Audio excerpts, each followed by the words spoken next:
Hello and welcome to another Giant Slayers Fight Night Legends brought to you by Stream Raiders. I'm your host Casanova, and joining me as always is the Blevins here for some more Legends of Runeterra action. Blevins, how you doing tonight, buddy? I'm doing great. It's like 800 degrees here in Buffalo, New York. So we're kicking off the what I'm now calling the Giant Slayer Summer Series, even though it's absolutely no different than the regular run, where we're kicking it back and being a little more casual tonight. Where we're not wearing suit jackets because it's hot. So it's don't super hot complain at us. in my room specifically. So, yeah. All right. Well, you know what else is hot? The format for Fight Night Legends, Blevins. Why don't you go and break it down for everybody? Absolutely. The hottest format that plays every Friday night. Double elim with 8 invited players. Every single match is going to be a best of 3. 2 decks with no region overlap. And to win, players need to win with both of their decks. And of course, Casa, the players are going to be playing for their share of that sweet, sweet $200 prize pool. Now, let's take a look at those 8 invited players that we have fighting tonight, Casa. Yeah, absolutely. Taking a look down this list, we got FloppyMudkip returning from his victory in last week's fight night, going up against Squeeby. And it's going to be Darkodius going up against Filthy Gamer Weeb. We have not had on before and was called out by Mudkip, so maybe they'll meet each other in round 2. And we got Void versus 4LW and Chelo versus Caius to round things out. Our featured match to start things off is going to be Darkodius versus Filthy Gamer Weeb. Yeah, these are 2 newcomers to Fight Night, but of course, many of you may recognize Darkodius there. Looks like Face-to-Face Games. I know that name. That is a Canadian Magic the Gathering retailer. So Face-to-Face Tour, definitely legit. That looks like a Magic Tournament top 8 picture if I've ever seen one. And currently Master number 9. And there's the Filthy Gamer Weeb himself, of course, a top 32 player from Cosmic Creation, right? Am I remembering correctly? Yeah, I believe so. I think he made 2 top cuts, and I'm trying to remember if that's accurate. Yeah, all I know, FGW's kind of goated. The dude's kind of good. He's pretty good at this card game. Well, and specifically good at TFIs. Yeah, so here's a funny story about Filthy Gamer Weeb and TFIs specifically. So I was streaming the other night, twitch.tv/Blevins, by the way. I stream more regularly now. Hashtag not a subtle plug at all. But I'm streaming, and a good friend, Cosmic, raids the stream. And of course, Cosmic, you may know from the data analysis that you see on Twitter, and also the awesome the pictures of spoilers that they put together. But long story short, they come in and say, Blevins, there's this deck, this TFIs deck on ladder has a 63% win rate. And I'm like, wow, that's crazy. Filthy Gamer Weeb's really playing that much? And he's like, no. He only accounts for half of the results. So literally from plat and above, Filthy Gamer Weeb has played half of the matches of TFIs, and he's brought that tonight. So we're going to be seeing what can only be described as a master of TFIs in a non-TFIs meta, competing and battling it out. And I'm very excited to see this, Casa. Yeah, I mean, when FloppyMudkip called him out last week after winning, he said, I have to be calling out a fellow TFIs enjoyer, Filthy Gamer Weeb, because we know that FloppyMudkip is also someone that you would generally think about when you think about this deck. And funny enough, Mudkip also brought it. So we have the two of them with their signature TFIs. And I mean, you can see it here, the one of Mind Meld running the suit ups as well. And just kind of a very standard version of the deck. Doesn't need too much craziness. You can tell this is a very refined version of TFIs because there is a single one of, and the rest of the cards are entirely 3 copies. This is somebody who really knows exactly what they want out of their TFIs and just wants to make it as consistent as possible. Yeah, and I'm hoping that this is going to be accounting for Azir Aurelia, as boy, oh boy, Casa, did the floodgates open as Shurima actually ascended as Azir, the true God King of Runeterra right now, because I think, let's see, 1, 2, 3, 4, half of the field has brought Azir Aurelia, which it started to look like that might start happening, but we hadn't quite seen it yet, but we are seeing it here. Darkodius bringing the Azir Aurelia, going up against Filthy Gamer Weeb's TLC.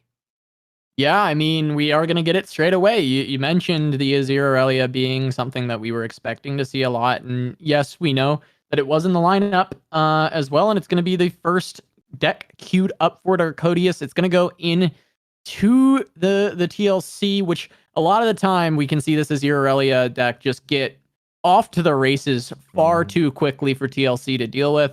And it will be interesting to see what cards can be picked up by Filthy Gamer Weeb to kind of dissuade the aggression. We did see double Vile Feast already in that starting hand and a Trundle.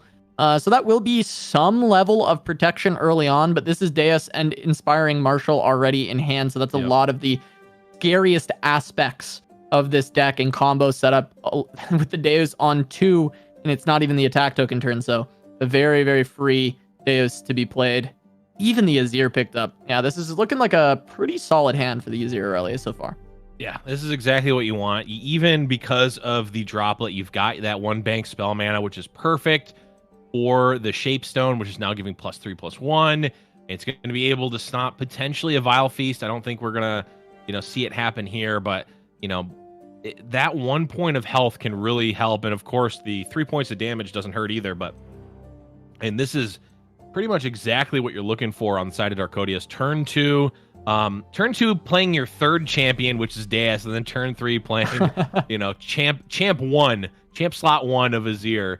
Aurelia is there too. She's, I think, a pretty clear number 2, and then Deus. Honestly, Deus might be number 2, and Aurelia might be 3. I'm not sure. Might depend on who you're asking, but this is exactly the curve you want. You even see the the Homecoming, which depending on the game state can certainly be relevant. It of course would give you an additional turn against the Watcher if it somehow got to that point, but can also just be used as a big tempo play potentially as well. Yeah, I mean, absolutely. And we see just this Avalanche come out to try and stop some of the aggression, but end of the day, you're still getting hit by 2 Sand Soldiers and Azir. It's still a lot of damage on this turn 3 attack, and it just gets scarier and scarier as Darkodius is able to develop. And if you look at Filthy Gamer Weeb's hand, and he's got double Vile Feast alongside the Withering Wail, so there's a fair bit of healing, a fair bit of, ability to stop the onslaught. There's even the freezes, but the freezes tend to be a little underwhelming in this matchup because you're just dealing with volume of attackers, not single attackers. We do see this sparring student, so at least the flash freeze might find some value in that case, but it is going to get rough with these marshals coming down, and I feel a bit concerned for FGW going into the next couple attacking turns. Yeah, Darkodius able to develop the marshal with reckless abandon. We're not at ruination mana, so no worry there. I mean, technically, actually, there couldn't even be 2 additional avalanches. There's already there's not enough mana for that, and that doesn't even stop the Inspiring Marshal. It would stop everything else, but yeah, this is a pretty free Marshal, and when you can develop the Marshal with this deck and you're not afraid of dying, I mean, that's just one of the best feelings that this deck can give you. And also, we have the Ribbon Dancer as well, which can serve as the aggression on Filthy Gamer Weeb's attack token. When you have that Blade Dance that you can play on your opponent's attack token, it just all of a sudden you're getting attacked not only multiple times per turn, but multiple times on your own turn where you feel like you should be safe.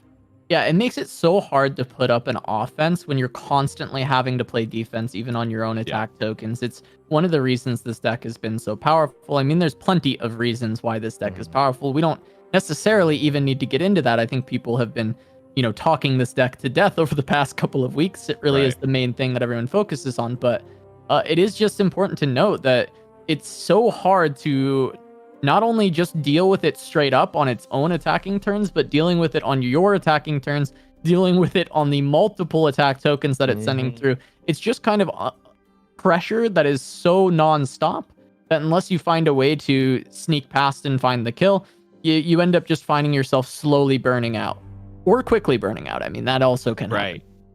Yeah, here, this looks like it is a setup for a Bladed Ravine, and I'm almost wondering if Darkodius is fine just sacking the Azir attacking with it. Looks like they're instead going to use the Shapestone to keep the Azir alive, which certainly is fine. I mean, you think about it, this Blighted Ravine. Okay, no, it does still kill the sparring student. So you played a Blighted Ravine to kill a sparring student, which is not a mana efficient trade to say the least. No, I mean it does. So the other big part of this is it does set up the Withering Wail to deal with the Marshal, which is going to be nice because you can save that whale for a turn where there are a bunch of sand soldiers or blades or something like that. You can use the whale to protect a lot of your HP and then also deal with one of the marshals. But the fact that there's second Azir is really going to hurt as well because we do just see that Vile Feast used to kill an Azir. And yeah, I mean, that is good. You killed the first Azir, but now there's just a healthier Azir on board and you only have 5 mana to try and deal with this. 5 health is not something that you can really contend with this deck list. TLC, it has kill spells and it has like 1 damage spells or 2 damage spells. It doesn't deal with the high HP followers and champions very efficiently. And so, yeah, a fresh Azir is just terrifying. That's a good pickup with the Ruination, but it's still, I don't know if it's really enough because we see this Ribbon Dancer. Now what happens if you just slam this Ruination? There's 5 mana remaining. There's still a Deus online. And what could Darkodius have? He could have a lot of things. There's a lot of things that could come out afterwards that might be able to just kill you from 10, right? So instead we go for the Withering Wail, which makes the most sense. I mean, this is fantastic, right? It deals with 2 sand soldiers. It deals with a marshal. It deals with the Ribbon Dancer. Now, second Marshal going to come down. This Azir is very buffed up right now. Luckily for Filthy Gamer Weeb, he's got freezes and he has this chump blocker. He's going to be able to stop a lot of the damage. But when I say a lot of the damage, there is a ton of damage. So even stopping a lot, you're still taking a lot yourself. And I'm curious what the response will be if it's just going to be a chump and a Withering Wail, because that will actually stop the most damage overall, or if you just want to hold on to that whale for a little bit later to maybe stop a big Blade Dance turn. But yeah, for now, just going to be taking 10 damage. Yeah, it's really tough because now, I mean, that Ribbon Dancer is fantastic. Yeah, I was going to say, like, Filthy Gamer Weeb being at 3 now, any Blade Dance is basically lethal. Okay, Ruination. I mean, the Ribbon Dancer is still lethal. It's done. Yep. Just a quick Ribbon Dance, and there's only 1 mana. Not going to be able to do anything about this one, and there's exactly the 3 damage needed. That's going to be game number 1. Going over to Darkodius on Azir Aurelia. Now, we anticipate that with the way this matchup plays out. Azir Aurelia generally will take the win over TLC. It's incredibly unfavored. And I think that realistically, if you're a Filthy Gamer Weeb, you're like, okay, well, I'll probably lose to Azir Aurelia at some point in this matchup. That's very likely going to happen.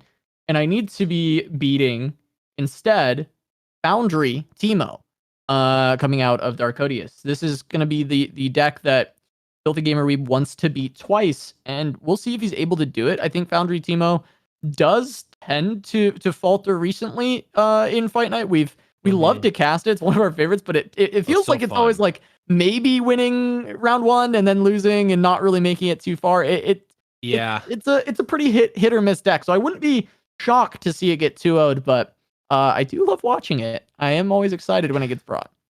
It is definitely exciting to watch, and it's a fun one. And I do think it allows for a good amount of skill expression and expression of matchup knowledge too. Now, I think this matchup in particular is pretty abysmal for the Foundry deck because think about it. What ways does this deck have to do with a Watcher when it comes into play?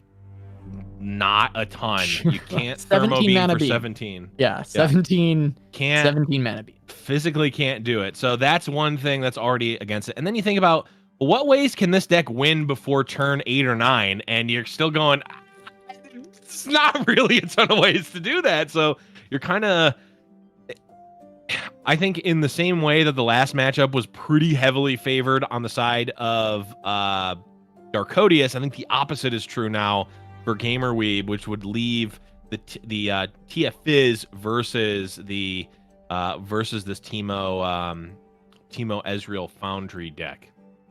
Yeah, and this is a fantastic top deck from Filthy Gamer Weeb. This is probably, second only to a Vile Feast, because finding that Ice Shard allows you to answer the Teemo, and that's got to sting a bit for Darkodius, because if you have the Troll Chant, of course, that's going to be really solid for your Teemo getting in. That's one of the ways that you can actually try and beat a deck like this, is a leveled up Teemo, and just getting an insane amount of shrooms into the deck can result in ways to win. And we even see Darkodius playing for tempo, developing the Ezreal straight away, just trying to get more of these Mystic shots. I'd even potentially like to see some of these just getting fired off to the dome with the fleeting versions, because really it is a bit of a race against the clock. And like you said, trying to end by turn 9 is a bit rough. Decides to just pass up on that and bank mana, which I can understand banking mana, but I would like to see, Darkodius continue to be very aggressive. Yep. Well, now we're on Trundle turn, and, Darkodius can certainly deal with the Trundle relatively easily, but Trundle has already done his job. Job is now over for Trundle. You're really not... There's no real need for the leveled up Trundle damage plan whatsoever in this matchup. And Darkodius might just leave this Trundle in play for... looks like they're not going to, but I could see reasons to leave it in play. One, it turns all the other Trundles in Gamer Weeb's hand into, Ice Quakes, which are not great. Yeah. And also, there's not really a ton of targets in, Gamer Weeb doesn't have to play a ton of targets to actually level up Darkodius' Ezreal. So Darkodius is actually just going to take the chance to actually flip this Ezreal. Yeah, I mean, this is the way that you can flip your Ezreal. And again, we were just discussing, like, how do you win by turn 9? I mean, generally you don't, but you need to level your Ezreal so that you can actually give yourself a chance to burn this out. It's certainly a tough matchup. I like that Darkodius left up the Trundle. I'd like to see him continue to try and ping it to get ticks towards the level up. I'd also potentially like to see, even in some circumstances, Mystic shots going to the dome, like this one, I think is good. I understood banking the mana the other turn when he had one, but this time around, not really too much reason to hold on to it. Yeah, and there's really not too much reason to hold on to your time in the breaks, Casa, because Stream Raiders is up. Everyone who's coming back knows it. Link is in the chat. Get in there, place your units. Let's take down these raids. We're getting double tokens this week towards the event, so let's crush on the Stream Raiders. Absolutely. Huge shout outs to Stream Raiders for sponsoring this week's fight night. Excited to be working with them once again. It's been a lot of fun continuing to have Stream Raiders in our breaks. And, I don't know if Darkodius is having a ton of fun in this matchup right now. I think trying to find a good opportunity to get some damage in, but continually Filthy Gamer Weeb is just healing back up. It's going to be tough to get those level ups board wiped away. And now the Ezreal down to just 1 HP. We see a very quick rummage of the Brittle Steels, as they are essentially useless, but they can be played on this turn onto the Trundle. So there is a little bit of merit to keeping it as a cheap spell to start getting your Ezreal a couple more ticks. Yeah, get Ezreal a couple ticks, and now Puffcat Peddler also relevant. I mean, it's just so hard to actually kill this TLC deck, especially considering once Lyssandra's leveled up, it's, even though they did change how the Tough Nexus works with mushrooms, it's now no longer a hard counter and just a very, very, very good counter to the mushrooms. Yeah, it's still quite good, because generally, I mean, yes, this deck gets you to the point where you're drawing multiple per turn, but still, it's the main draw of the mushrooms is just over time, it's continuing to chip you away, and Tough certainly not helping your chances against that. We're going to get the Fading Memories starting to go through. Filthy Gamer Weeb trying to get as many of the 8 drops down to set up for that free Watcher, because once that hits the board, there really is nothing left for Darkodius to do, except for try and shuffle more champions into the deck, but without a Teemo on board or an Ezreal in hand, that's not something that's going to be possible. Yeah, there's really... I'm just trying to look and see. Okay, we can 3 Sisters into Entomb to stop a Watcher attack for 1 turn. Fair point. But that's the only interaction we have in the deck that actually does anything meaningful to the Watcher. And there's Watcher created, leveled up Lissandra. I mean, we don't see a Matron, which means that the game's not just gonna be over next turn. But again, this is a leveled up Lissandra. It's gonna go down here, but there are not 1 but 2 more in Gamer Weeb's hand right now. Yeah, there are plenty of ways to get that Nexus tough if Filthy Gamer Weeb wants to do so.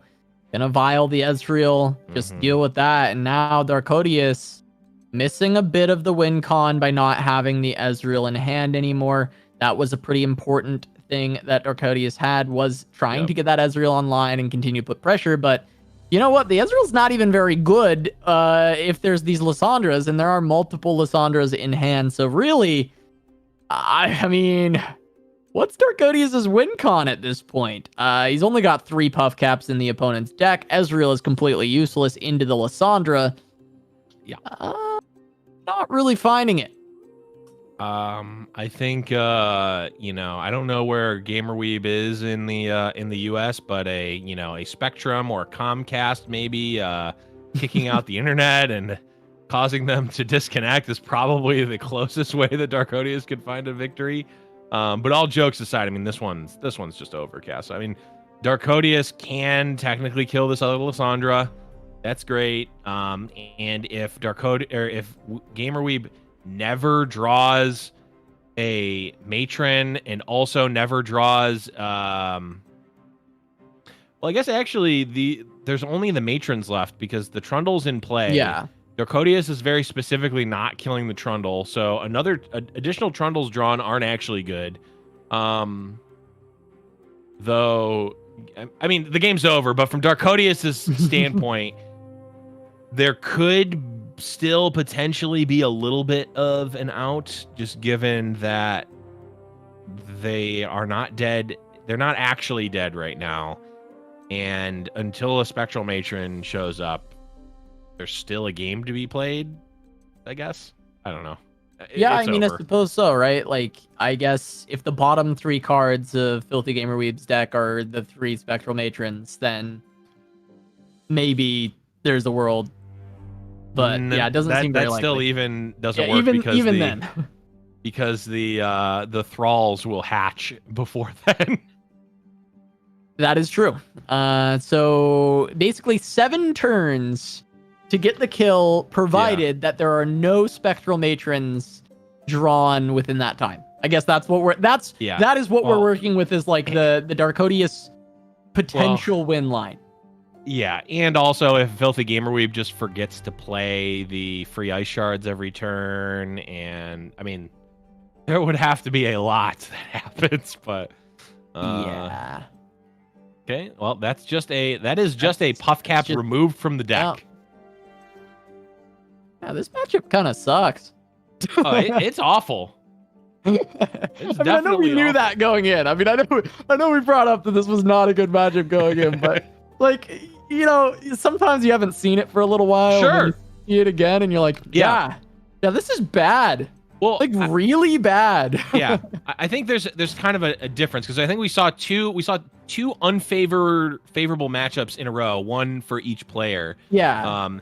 But I think that there's a difference between those, because the TLC versus Azir Aurelia, I mean, if you think about it, I think on paper when Azir Aurelia first started, and even same with Azir Lucian, that deck, I think a lot of people thought, oh, I've got Avalanches, I've got Vile Feast, I can just deal with all these weenies and just kill them, right?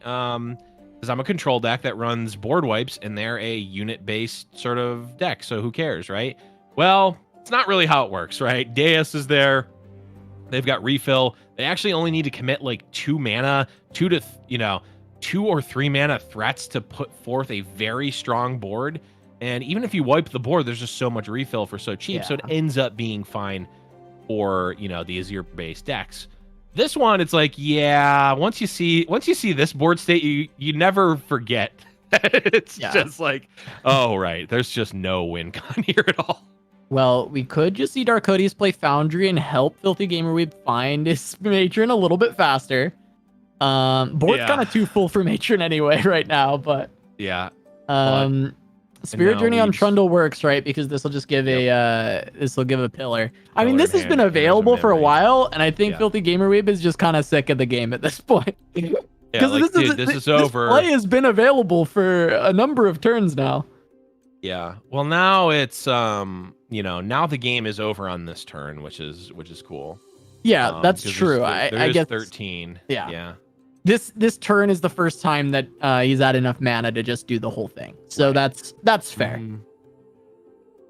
And technically, though, Darkodius does have the 3 sisters, Casa. So. Right. So it's actually not stall. Well, it's the one not stall's available. The deck is not necessarily going to get removed, but that does not mean that Darkodius is alive, though. Trundle's going to be pretty big. Yeah, Trundle's going to do a lot. I don't think... Oh, yeah, but the Watcher will be gone, so... Yeah, I don't think it's going to be 14 damage, but... No. Yeah, it's not good. 5, 6, 7, 8. Okay, so Trundle only gets up to 8. So yeah, it's not gonna be over, but the one of these peddlers is, I think, going to die even through Troll Chant. 5. Well, it's only gonna be 7. So still dead through Troll Chant, and you're gonna get a little bit of extra damage here. So yeah, exactly. We'll wait one more turn. This is a bit rough. Oh no, it's 8. Okay, so it's 1 over. But get at least a couple more casts off. Get some more mushrooms in there, so maybe they'll deal damage instead of just being deleted. Yep. Even just using the brittle steel, just, you know what? 6 more mushrooms. We're doing it. Okay, 37 mushrooms in there. I mean, technically, although I don't actually know how the mushroom distribution math works, but in my mind, it is possible for 1 card to have 37 mushrooms on it. So for all we know, that's possible. And I mean, I think it's technically possible, but I don't think it's the way it reads. With the way it reads, it is. But sometimes things that are random are not always purely random. I don't know the answer to that. So that's true. In my mind, it's possible. I've never seen somebody draw all of the mushrooms in the deck if it was over 5. I don't think I have either. The closest we saw was that. Well, game that was with 1. Seth. So that was 1 that did 0 damage. Okay, there's 4, which did 3 damage. Okay, so a get excited just happened. Well, now the Spectral Matron shows up, but it's too late. Yeah. And wait, Casa, there's another 3 sisters drawn from Darkodius. Wait. That's really funny. Is this game gonna keep going then, actually? I mean, there's a... Oh, no, because you can still open attack, right? Yeah. Oh, this yeah, will pop you're out. right. Yeah. That's true. That is very funny, though. That he did get another 3 sisters. It's not gonna be... it's not gonna be able to do it. There's not 2 Sejuani, so we can't... say if Darkodius draws a Sejuani, then we can go. But yeah, this one's gonna be over on open attack. He draws 2 Teemos as these draws with and the Foundry. Gamer Weeb. Oh, that's right. Yeah, that'd be pretty good. Okay, that's okay. So the game's done. Wait. 3 mushrooms. There's some damage. 18. It would have been over. Yeah. In many matchups, leveled Sejuani here would actually be pretty relevant, but in this one, it is just not. Yeah, it really isn't. There is Wait. that's 4, Okay. and there's an Ezreal. I mean, that is going to be a freeze on the board, so no damage will come through, but the deck is going to be deleted, and no way to shuffle. So, That's wow, gonna be it. might be looking at the game being done here, Blev. Yeah, I mean, this was an interesting one because I think it really showcased the disparity in this matchup. But yeah, I mean, we called this 10 minutes ago. Yeah, it was funny. It was funny. Some people in chat were saying, "Oh, the Watcher's going to be frozen." That's great. It does not need to deal damage. But I was playing. One of my buddies is just getting back into the game and found out about the Watcher, and I was playing some games with them, and they're like, okay, they're setting up all this they're setting up all this stuff, and they're like, okay, I've got flash freeze for your Watcher, and even though I wasn't streaming, I just look into the camera and smile, even though it wasn't on, and I'm like, oh, he doesn't know. I'm gonna get him so good here. He's like planning out all this stuff to stop my Watcher, and I'm like, oh no, he will learn this lesson now. Yeah. In the attempt to deal 5 damage here, not gonna be able to do it. I don't know if Darkodius knows something that I don't, and if like you take lethal damage from mushrooms, it also would tie if you die on the same turn from not drawing. It actually would. I think it would end in a draw. I think it would end in a draw. Okay, so he's going for this is actually draw legit. 7 mushrooms win condition. Yeah, this is actually legit, I think. Okay. I was curious because I have never I have no idea how that would work. I mean, at the very least, you get to see it, right? Yeah, yeah. I mean, I guess you just try there's for a withering whale. So we're going up to 10 mushrooms now. Still technically possible. On the first card, I think it has to be the first card. It has to be on the first card, I think. Yeah. Okay. So 10 on the first card. 10? Oh, there's 1. That's only 9 less than needed. Well, so, pretty close there. 10% of it. Yeah, I mean, for what it's worth, the game wasn't really close, but it was closer than I think it. Not than it should be, but it was close to being close to close. It was close to being close to close. Is as good as I think I can give it. Yeah, you're really reaching for that one as well. But yeah, not a good matchup. Hey, we do get a game 3, and I do think this game 3 will be like significantly closer of a matchup in general. I still I have to feel like Azirarelia is advantaged.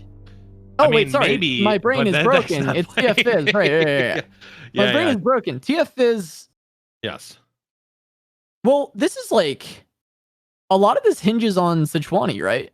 If you can get the Sejuani on board and leveled, I mean, you can stop pretty much any of the aggression. But there are also just the PNZ control tools to deal with the early game. So I think also the fact that TF Fizz likes to draw a lot of cards, and that can be counterintuitive against puff cap decks. That is true. I think there's definitely win conditions on the side of the Ezreal deck. This one will be a lot more close than the other two, I think. Absolutely. I mean, this is. Oh, they're gonna go for it. Are they gonna go for it? Is Darkodius gonna go for it? I think this might be.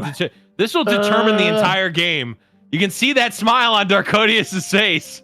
They're like, there's no way they have it. I might be on camera right now. I can't do this.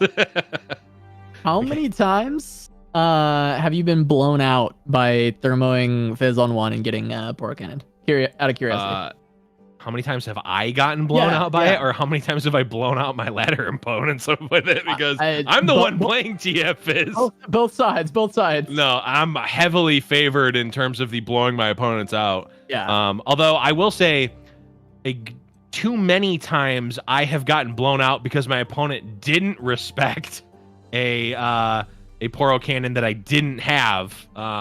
So they got rewarded for just playing with reckless abandon. But yeah, I think maybe one time ever I was like, they don't have it, and then they had it, and I'm like, all right, well, this one's over. But I play disciplined for the most part with that deck.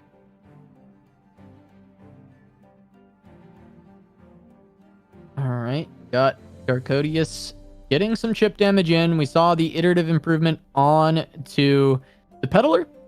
Yeah, which is hilarious. Just trying to get I mean, you cast a lot of spells, so I guess just the fact that both decks are drawing a lot of cards and chip damage is kind of the name of the game between these two. It makes a lot of sense. Kind of like it. As we just have Darkodius throwing more and more mushrooms into the deck. Well, it allows you to play a more controlling game if you need to, where, you know, you can kind of sit back. I mean, not to mention the fact that the Puffcat Peddler blocks their whole deck, essentially, the 4/4 Puffcat Peddler. But, you know, you're able to, you know, passively get the chip damage, but also, like, if you need to pump the brakes a little bit, normally that's exactly what the Ezreal Teemo deck wants, because they're going to start, you know, planting the puff caps. But now if you're both doing that, all of a sudden it's both players taking damage effectively, and that is almost always going to favor the deck that has Get Excited, it's in Twisted Fate, and all this other sort of passive damage. Yeah, having that extra burn is really big, and the fact that Filthy Gamer Weeb has double Get Excited in hand alongside a Mystic Shot does mean that just these shrooms are incredibly valuable as they enter the deck. And it looks like TF gonna be coming down blue card just to try and draw a little bit more as far as the resources are concerned. There are a lot of shrooms in the deck, but I think at 16 you're probably feeling a bit comfortable. And just gonna be a thermo in response. Well, and we say this, you know, we tend to say this about the PNZ Noxus decks, but the same is true for this PNZ Freljord deck. There's no life gain in it, so all this puff cap damage is permanent. So the chip damage is absolutely going to be spectacular in this matchup, and of course, you know, Gamer Weeb going to be also applying the pressure via the units as well. But we all on the Sejuani turn, looks like Darkodius actually going to cast it here, potentially killing the puff cap Peddler. And like you said, Casa, Sejuani very well may be the difference maker in this deck.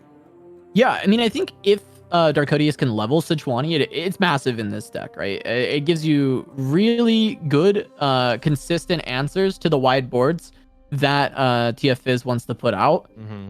Right now, Darkodius is pretty far from that level up. It's only 2 of 5, so it will take a little while to get there. But if Darkodius can keep this on the board and continue to protect it and try and get those freezes down the line, can be very good. I'm not sure if there's enough time necessarily for this Sejuani to play a major role, but at least there is value to this card in general, and the shrooms are allowing the level up to happen pretty quickly. Well, it's going to be really tough to protect it now. You know, now that Darkodius has essentially put it in harm's way.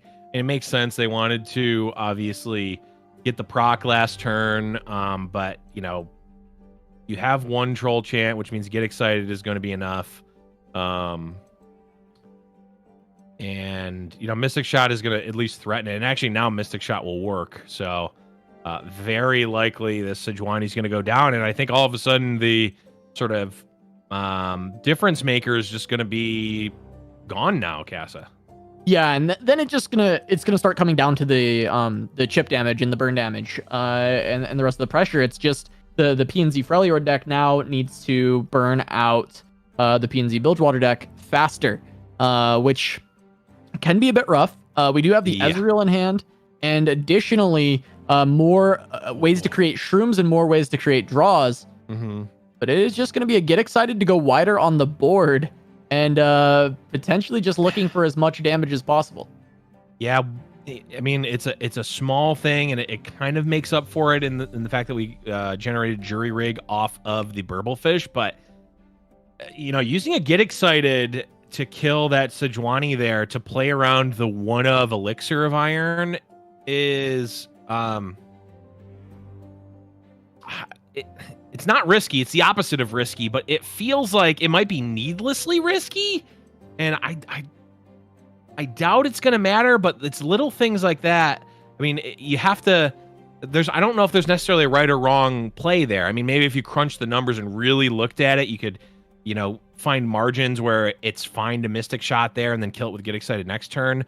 Filthy Gamer Week sort of Filthy Gamer Weeb hedges that, but it's at the cost of now a Get Excited that is not going to go to an Ezreal, that's not going to go to Darkodius' face. Instead, there's just a Mystic Shot left over, which is really kind of targetless right now. I mean, it can always go to face, but it's one less damage.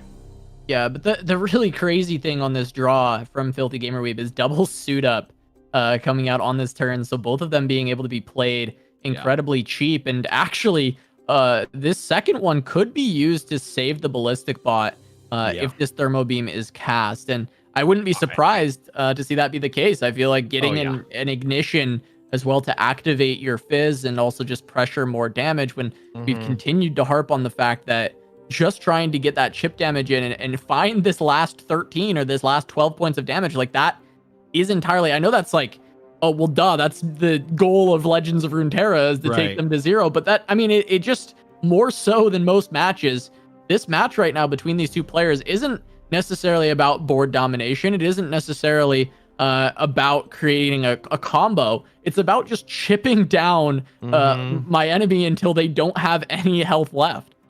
Right. And here's another chip. I mean, we saw Darkodius potentially going for the kill on the Ballistic Bot, now going for it on the Burblefish, and this is just going to backfire so much for them.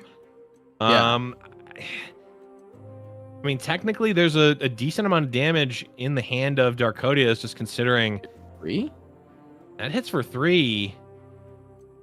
I mean, we're pretty close on the side of Darkodius if they can survive here. That's a big if. Stress testing just played to give elusive to Fizz. Yep. The attack in. Ezreal going to be sacrificed to stop some of the damage. Will still be able to get damage to face, though. Going to be able to deal 3 to face. This is huge. And Filthy Gamer Weeb has 3 damage in hand. Darkodius is going to go to 4. This is going to come down to a shroom draw. Sure is. Are we going to see a draw? Are we going to see an actual draw on shrooms? Wait, a Mystic Shot, is that just it? Is that enough? That's it. No, that's it. That's everything. Yeah. Forcing the draw is good. The draw is good. Oh, Ezra. Wait. On the other side, though. Oh, that's 2. It? Oh. Mystic. Wow. Whoever cast it first loses. Wait. Whoever cast it first loses. Whoever casts it first loses. Oh my god. No, well, it's gonna come down to shrooms, Blev. It's down to shrooms. It's gonna come down to shrooms, but here's the thing. Once Ezreal comes into play, then all of a sudden it's too late for Gamer Weeb, because if there's a burst spell from Darkodius, or if there's burst spells, it's just over. Darkodius can open with the Chump Wump. No. Wow. Oh, we might be seeing one of the first replays that we've had. We might be running this one back, Casa. We might be running it back. We might be. This might be a tie. We saw 2 games that were very lopsided, one for each player, and now we're seeing literally as close as it possibly could be. I think Gamer Weeb just has to go for Zap, right? And just hope you draw a second, like you can draw a second Mystic Shot, or... But if he draws, he could just die. Oh, that's right! He could just die. It's just, do you fire it off or not? No, okay. There's that's a shroom. Okay, wait, does Gamer Weeb get 2? Does he get it? How many? He only got 1! Oh my god! Oh! No! No! There were double the shrooms in the deck! There were double! There was 20 compared to 10, but they only drew 1! Oh my god! Filthy Gamer Weeb! He does him dirty with his own peddler! With his own peddler! Oh! Well, I mean... I don't think we've called this out too many times, Casa, but I think we can pretty clearly say that's a top 5 fight night game of all time right there. I gotta say. It's gotta My be. heart. Wow. What a game. This is why I said it at the start. I said, I love when people bring this deck. Yeah. Because it's so much fun to cast. Yeah. Even though it feels like it doesn't succeed as much as we want it to, you know? It feels like it doesn't do like good enough a lot of the time. But I just want people to bring it because it's just so much fun. It's so my fun. God. I mean, the other crazy shroom game that I remember is an early fight night where Seth, I think, was playing that teal red as like spooky Ezreal deck. And there's a bunch of shroom and it ended up being like a shroom on like 5 shroom draw that ended it or something like that. Yeah, that was that was crazy is all I can say that game. I'm out of words and exclamations and everything for it. I mean, it's just this is peak Runeterra, man. Honestly, that's all we want to see. Really, is just the craziness. I mean, I know it's obviously feels bad as a competitor to lose to shrooms, but there's few things more exciting. It's like that and big top decks are just the most exciting moments that we can get, and it's always a treat when we occasionally get a game that gets determined by shrooms. But I think we may need it. We'll get a chance to look at the bracket soon. But I'm looking at it right now, and that does mean there will be an opportunity. Here it is. Thank you, production. That we will be getting FloppyMudkip versus Filthy Gamer Weeb, which was the call out when FloppyMudkip won last week. He said, "Hey, I want to play against Filthy Gamer Weeb, a fellow TF Fizz enjoyer," and they both brought TF Fizz. So I mean, that is an exciting matchup to say the very least. I can't wait. So I think if one of them wins fight night, we get to crown them the king of TF I think that's just I mean, absolutely. No one else is fighting for the crown. It's between these two. I mean, absolutely. Yeah. So this is not only for a fight night victory, but also the TF Fizz championship right now between these two players. Well, I mean, back in the old meta, there were plenty of people that could have vied for that crown, but now that it's not cool, only the true OGs have stuck with it after it's gone out of style. But we are Casa going to be having a different kind of fight here in just a minute. Yeah, we're gonna take it away to a short break. When we return, we'll have more Fight Night Legends, but don't go anywhere. We got Stream Raiders in the break, so if you placed all your units, go ahead, watch us take down these levels. We'll see you in just a moment.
Welcome back to Giant Slayer's Fight Night Legends, brought to you by Stream Raiders. We just got through round one pretty quick. Honestly, it was a great set. We had two pretty polarizing matchups, and then it came down to shrooms in game three, which is always exciting.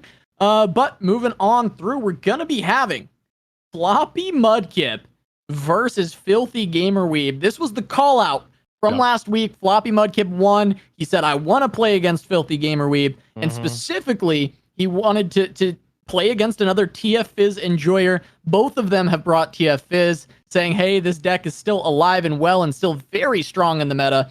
And, well, it got them both through round one. So we'll see which of them is going to be crowned the king of TF Fizz. Yeah, I mean, at the very least, there will be one player in the winners finals that is playing Twisted Fate. Actually, there will be exactly one player in the winners finals playing Twisted Fate Fizz, which... I mentioned at the top of the show, Cosmic did the analysis. I believe it was plat and above.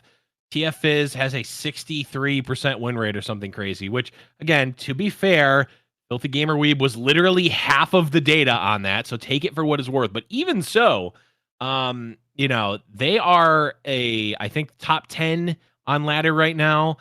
They're almost always in top 10, which means that they're putting up that those sorts of results at the top of the ladder, right? In a world where, you know, most people are talking about TLC or Thresh Nasus or Azir Relia, it's like, I'm just going to play TF Fizz. I'm going to play the old deck. Yeah, it got nerfed a bunch, but I'm that good on the deck that I can personally hold its win rate up at, you know, over 60%, which is just crazy.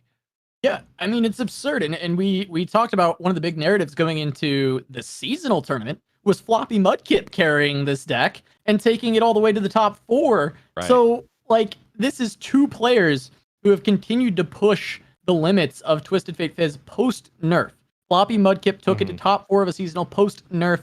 This is a 60+% win rate for Filthy Gamer Weeb on ladder with the deck post-nerf. I mean, this is all living within the meta of Aurelia Azir as well, and TLC and all these incredibly powerful decks. And they're still making this work. So it's just cool to see. And it's cool to see, you know, we had people like Random 7 playing deep, right? It's like these decks that are maybe not the best deck. Not everyone can pilot it to success, but there are people who are very good at the list that can continue to make it work at a very high level.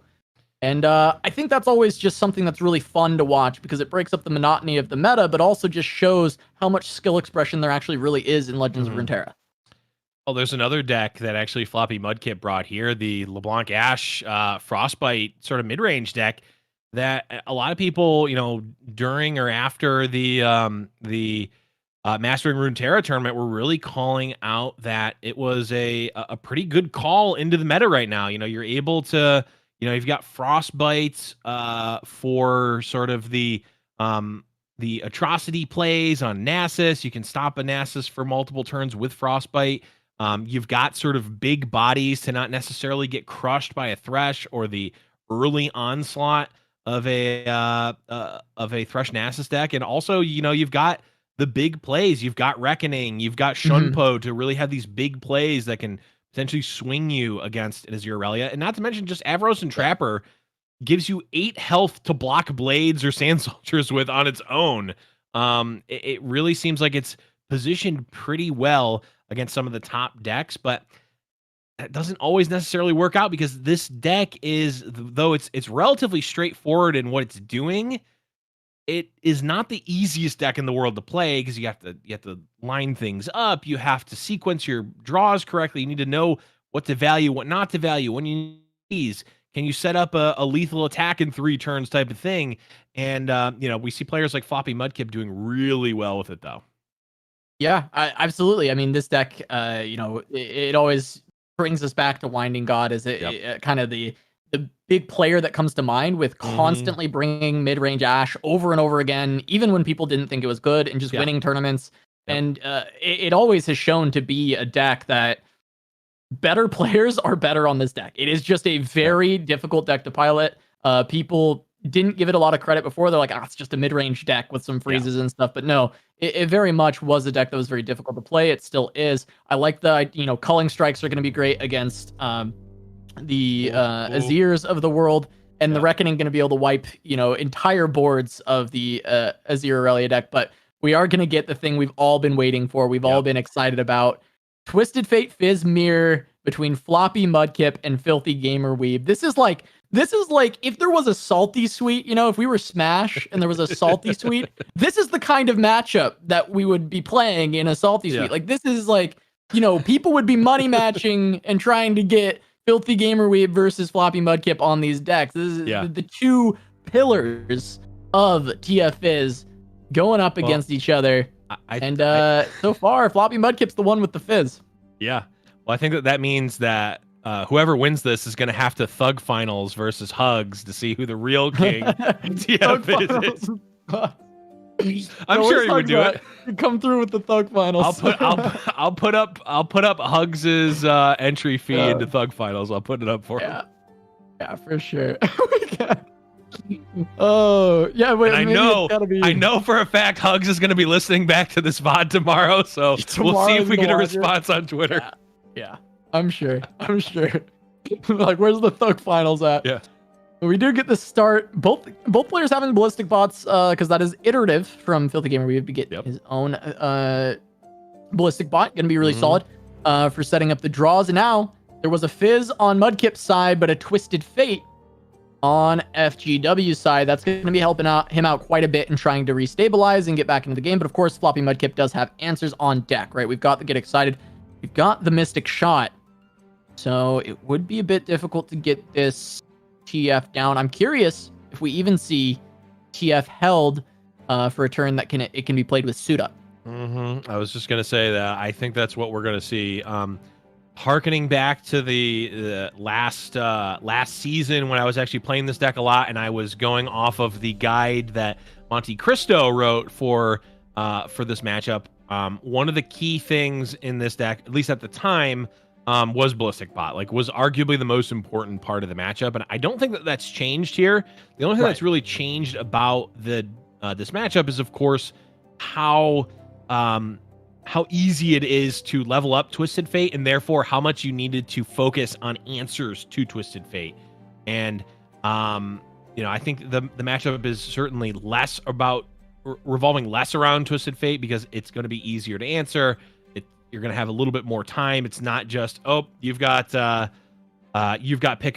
Twisted Fate, pick a card, and next turn it's leveled. That's less likely to happen now. So I do think it's definitely going to be a ballistic bot battle here, and both players have one lined up already. Yeah, absolutely. I mean, looking at Mudkip's hand, if he ever hits a TF, I'm so scared. There's an absurd amount of draw available. Now, of course, Filthy Gamer Weeb has the double Mystics, has the Get Excited, has a lot of answers. But, Rummage +2 stress testing is quite a bit of card draw. Not sure if Mudkip's going to have time to wait for a TF to utilize it, though. It might just have to see a lot of the draw happen straight away to just try and get things moving. And yeah, it's just going to be a Poro Cannon onto one stress testing. Finds another pick a card. So, I mean, I'm sure you're just going to fire that off and start looking for more. I think you can pretty reasonably fire off the fleeting pick a card. The beauty of the deck is you're obviously able to utilize a lot of the fleeting cards. There's not too many expensive things. You'd have to draw like 2 Zap Spray Fin or Zap Spray Fin plus a Twisted Fate to really brick out on one of them. But even if that's the case, you're most of the time, I think, just fine with that. All right. That's just going to be a Mystic onto the Ballistic Bot. And you brought up Ballistic Bot. Incredibly important. In this matchup, and Filthy Gamer Weeb's got a 4 health Ballistic Bot because it was iterative. Yep. So that's going to be a lot harder to remove, as we do see a Get Excited. That's not going to be able to remove this Ballistic Bot. Yep. We could see the iterative use on the side of Floppy now. The iterative Ballistic Bot, and how about another iterative and another Ballistic Bot on the side of Floppy, where we might be getting into Ballistic Bot domination here, or at least the potential for it. Yeah, it's all over the place for sure. We're gonna continue to see these Ballistic Bots come down. I expect this iterative gets used onto the Ballistic Bot, actually, because of the fact that this is fleeting. I don't think that Zap is a better target in this case. I think you do want maybe a more durable ballistic bot even. Just one with the 4 health. The consideration to the get excited being able to answer it. Yeah, I tend to agree with you. Certainly the card, there's a lot of cards on the side of both players here, and I think the ballistic bot coming out here it would be interesting because I feel like it's opening up a get excited to be played relatively freely here for Gamer Weeb, and also, you know, are you going to actually be spending your spell mana here to cast this second iterative now, Right. or are you just letting it go? Yeah, I mean, you certainly could just let it go. I guess that's entirely reasonable, but also planning out the next turn, I suppose. Like, are you gonna have enough mana that you're fine anyway? Like, do you need this spell mana right now? Right. Or are you okay to just utilize the iterative? I mean, we're clearly seeing Mudkip struggle with this idea. Like, do I want this iterative now? Do I want it later for my Burblefish? Yeah. And the decision is later for the Burblefish. So it's less of a mana consideration and more of a I want to spam out more elusives and not contribute to this ballistic botulism problem that's spreading like wildfire. Yeah, you definitely do not want ballistic botulism, because every single turn it will be burping something up that you do not want. Jesus. I didn't want it to go there. See, Certainly not at all. You put out the bluff and I called, sir. Certainly not my intention when making that joke, but there we go. So we get the ignition from Filthy Gamer Weeb.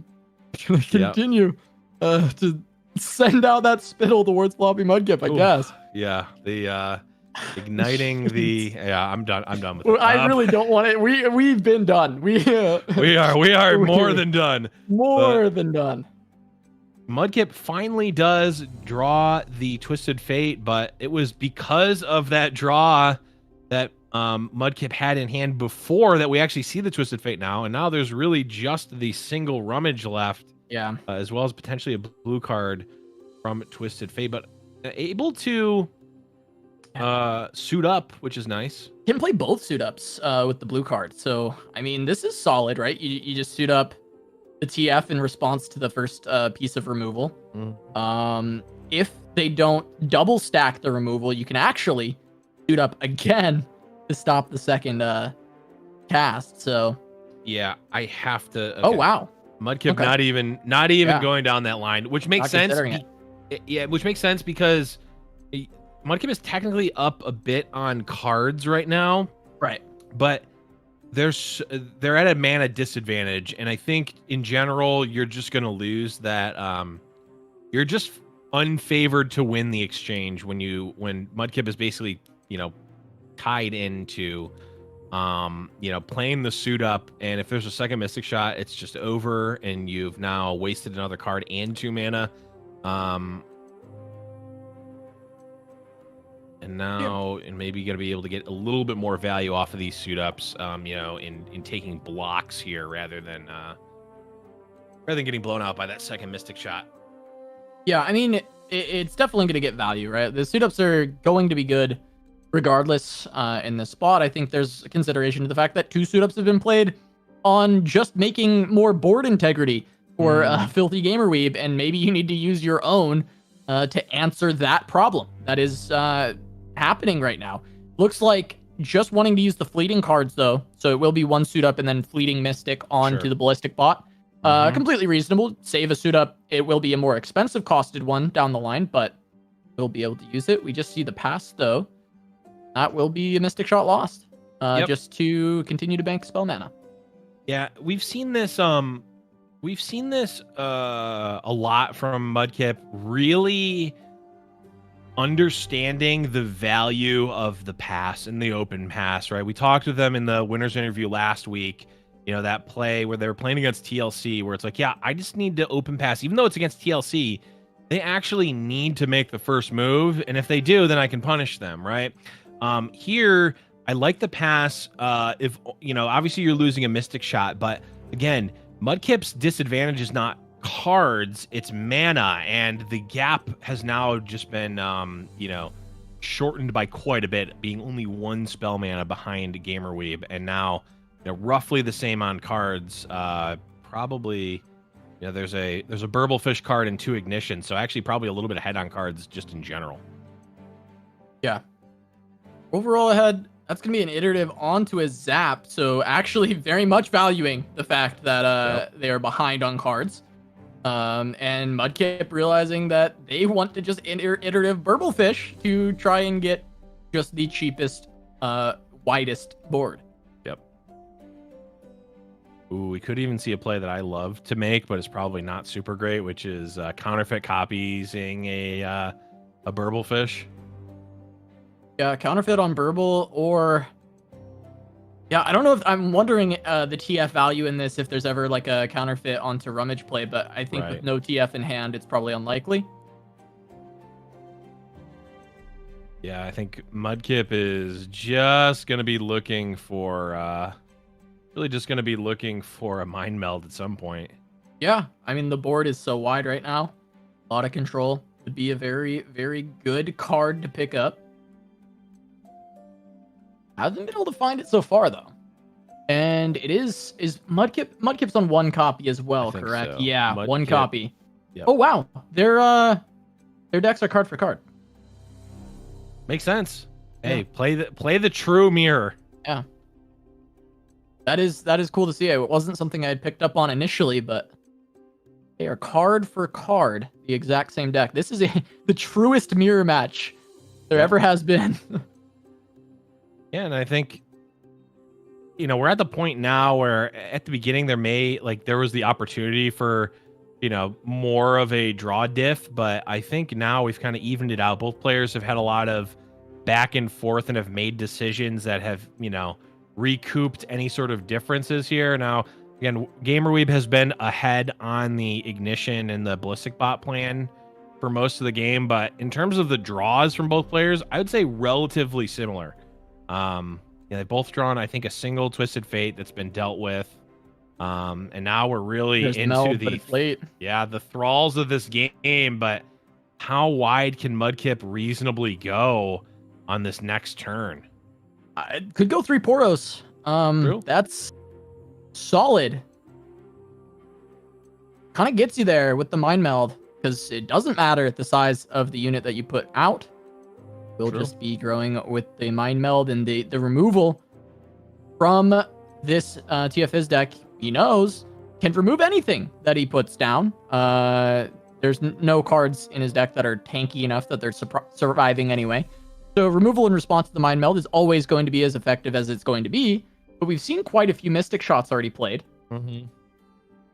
So you got to feel kind of good about getting a wide board of Poros and just ripping the Meld. Yeah, even if it's 3 Poros into a Meld, if GamerWeeb has to, you know, play 2 Get Exciteds, you know, essentially use 4 cards to kill 2 Poros in a Mind Meld, that's probably going to be a positive exchange for Floppy, especially considering that that's 6 damage that's not going to face. Absolutely. I mean, this is a scary attack, to be sure. Gonna have to trade away on the board, but yeah, I think the fact that Mudkip can generate so many units right now is really solid. These Poro cannons coming in clutch. Yeah. I think consideration to the suit up on the Poro to try and keep something alive. Yeah. Seems like a reasonable line, just because you're trying to be as wide as possible, but considering maybe this will be a Rummage then that is played, and the suit up is going to go away. In fact, I would see maybe a Rummage on suit up in Ignition here. I'm still wondering about that copies. Yeah, I'm wondering if there's like maybe you want to go for additional Mind Meld. Probably not, right? Like I don't think so, but weird. Maybe. I'm just curious if that's like a win con in this list, is just actually setting yourself up for more attempts if you're going to be chumped. But it's at 14. Yeah, I mean, if anyone gets in, I mean, that's game. So yeah, I guess it's more about having a wide enough board to play this on than anything. Yeah, the one damage to face is useless right now, right? If you're just going for the mind meld, you might as well have a burst spell that you can play if you need to. Otherwise, yeah, and also just have a spell in general, right? Because the ignition is, of course, fleeting anyway. Okay, just gonna pass away the fleeting cards. Fizz is pretty nice because that's just another cheap Poro Cannon unit. That was a Poro Cannon. Poro Cannon. Wow. That's gonna be blockers potentially. It's kind of funny. I'm like liking the mind meld play like more and more actually. I still like, part of me just can't imagine that it's correct. Like I'm just like, I don't know, probably not. But yeah, it is a funny idea. If anything, I want more. Well, I guess not get excited because you need. Yeah. I don't know. It's weird because it like I keep convincing myself it's right, and then I'm like, nah, it can't be right. Like we don't actually. We're gonna have actually 1, do that, 2.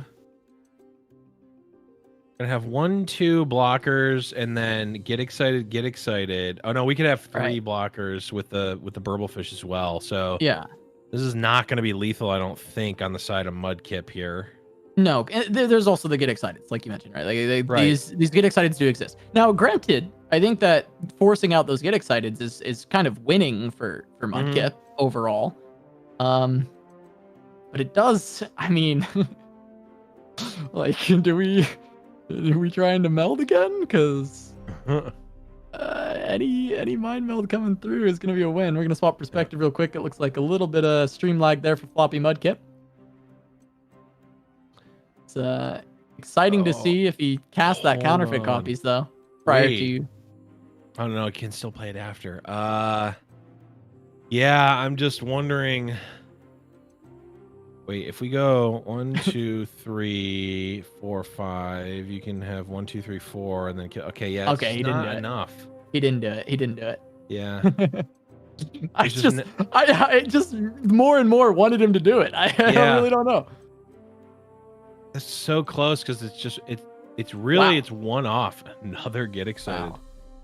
Because we know there's a get excited on the side of Floppy. So theoretically, Mudkip could get excited one of these Poros to push through, but of course there is the Burblefish as well.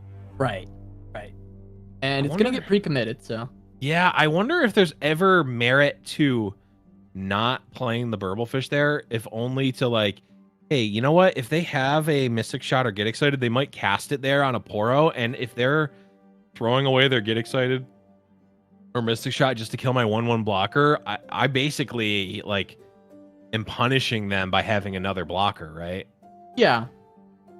I'm sure there's some like thought to that, some merit to that decision in general, but I think also, well, no, I was wondering if maybe Filthy Gamer Weeb was looking for any one drop in particular that could have been helpful from the Burble, because it's not necessarily for discard fodder because you have concurrent timelines. That's never not getting discarded. So right.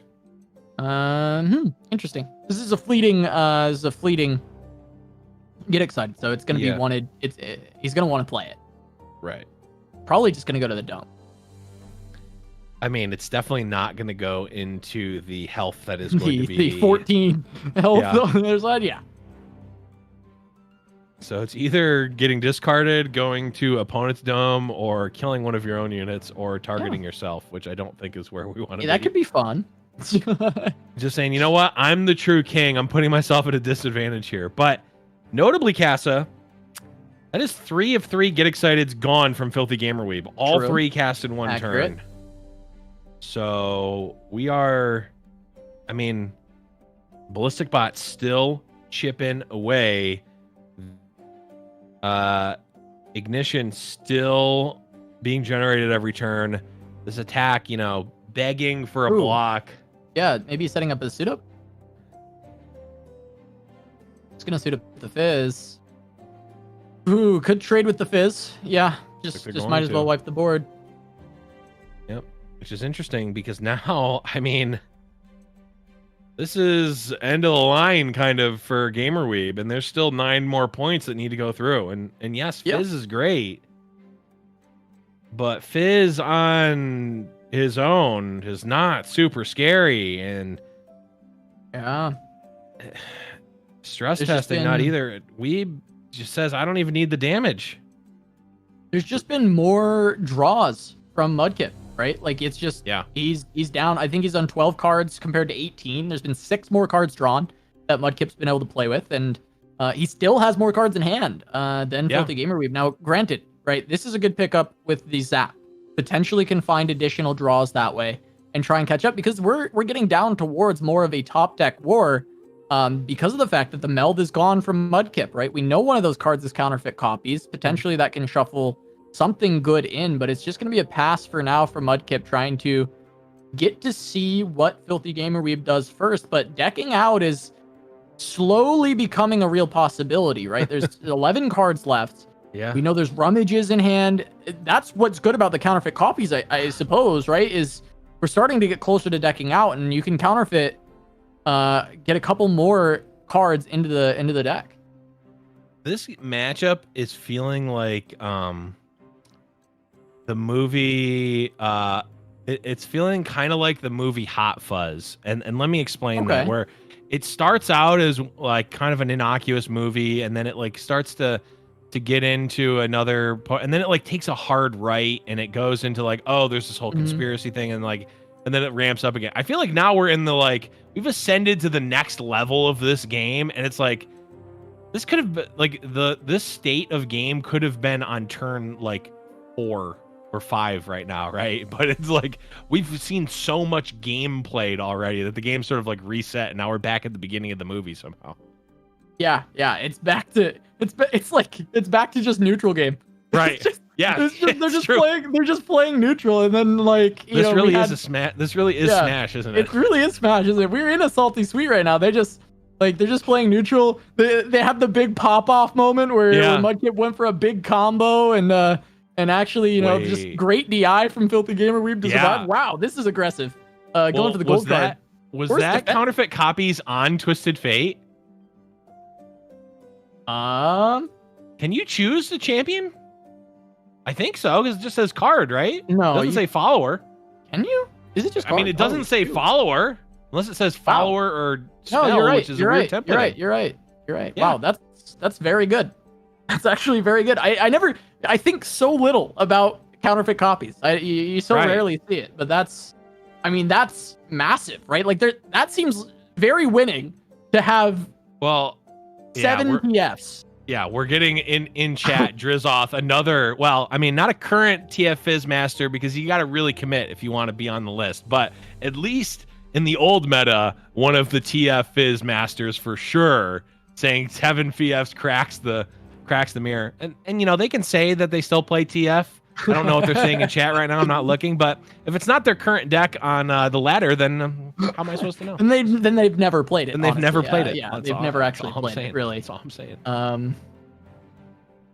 I don't currently see Drizoth playing TFS right now in front of my eyes. In this game, so not sure he's ever played it really. But we do know FloppyMudkip is, of course, TFS gamer, trying to continue to prove that by taking down Filthy Gamer Weeb, who is the most prolific TFS player, with 50% of total games played. Right. Yeah, this is crazy. I mean, isn't it weird how we were talking about like, okay, it might be Ballistic Bot that makes the difference. It might be answers to Twisted Fate. It might be getting the mind meld off. It was counterfeit copies all along that made the difference in this match. Well, yeah, it seems like that is a good mirror breaker to pull off of your Burblefish, being able to copy your Twisted Fates. I mean, I haven't played counterfeit copies in a deck other than copying like some card draw in TFIz since like Elnux. So really, it's been a minute, and that's really cool that is like the mirror breaker. It's unfortunate that the mirror breaker it does stem from some RNG in picking that up, but it looks like there's a chance here, and we're getting word that FloppyMudkip may have had a disconnect during this game, or the game may have frozen. That would be tragic, considering this game. Hopefully, he was able to get in without too much. We'll have to see in just a second. As that is why he's roping. Okay, it looks like he's back in. Cool. All right, great. Okay, that is. we're in. That would have been. I was worried because this was. I mean, this is such a spectacular game so far, and that would not be the way for this to end. It would have been the opposite of the last match we just saw. the ending of that match. All right. The blocks coming through, but this is going to be some more chip damage unless they get excited. Oh, there is a get excited, right? Yeah, that's still in there. We did know that. But suit up. Suit up is a good response. Yeah.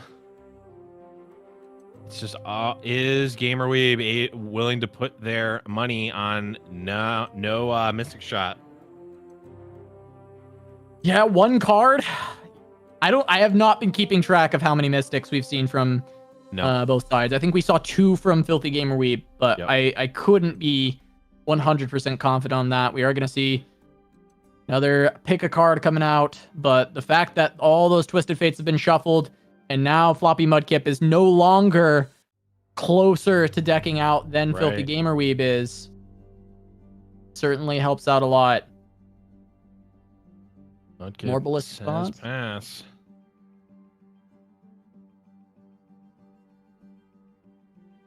And there's likely to be a Twisted Fate in Mudkip's hand. Yeah, the odds are fairly good because of the counterfeit copies, right? Just the fact that there was already 2 copies of TF at the bottom of that deck, and then you shuffled in a bunch more with counterfeit copies, so like half the deck is TF at this point.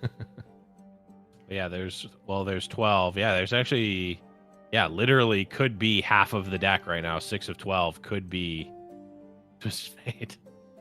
Yeah. And this, I mean, unfortunately for Filthy Gamer Weeb, this stress testing is kind of completely worthless. So drew into this completely dead card. That's Twisted Fate's pick a card, so that's going to shuffle TF again and then draw more cards. Yep.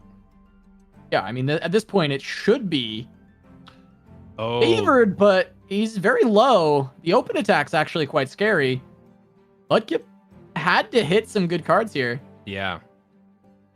I forget how stress testing works. If there's a fleeting stress testing, it will count as discarding itself and will draw you a card for next turn. Oh, it cycles? Wow, that's fantastic. Yeah, wow, wait, Mudkip doesn't have an answer.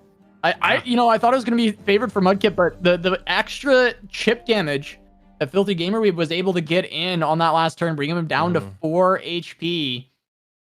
Looks like the draws just weren't there. Didn't find anything. When your deck is all Twisted Fate, I suppose most of those were just probably Twisted Fate's pick a card, and there's actually no answer to that board. So, wow. Well, the winner of the mirror, Filthy Gamer Weeb. Yeah.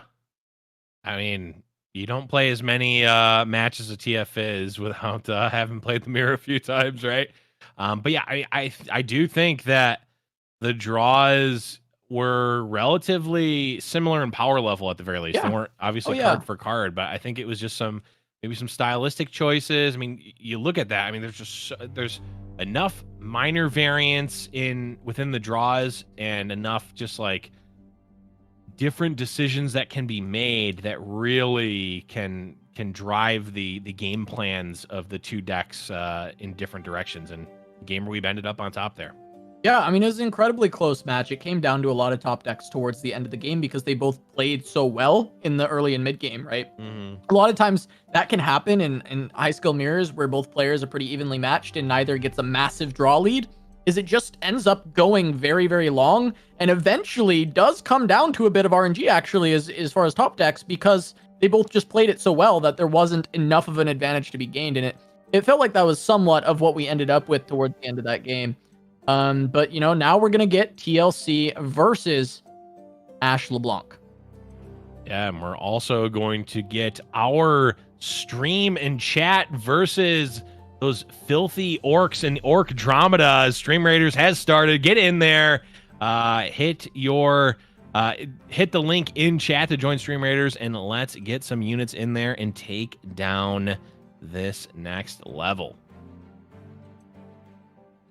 All right, jumping right on in and jumping into the match as well. We've got the Vengeance on to the Ashe straight away. Don't want to leave that on board to get any freezes whatsoever.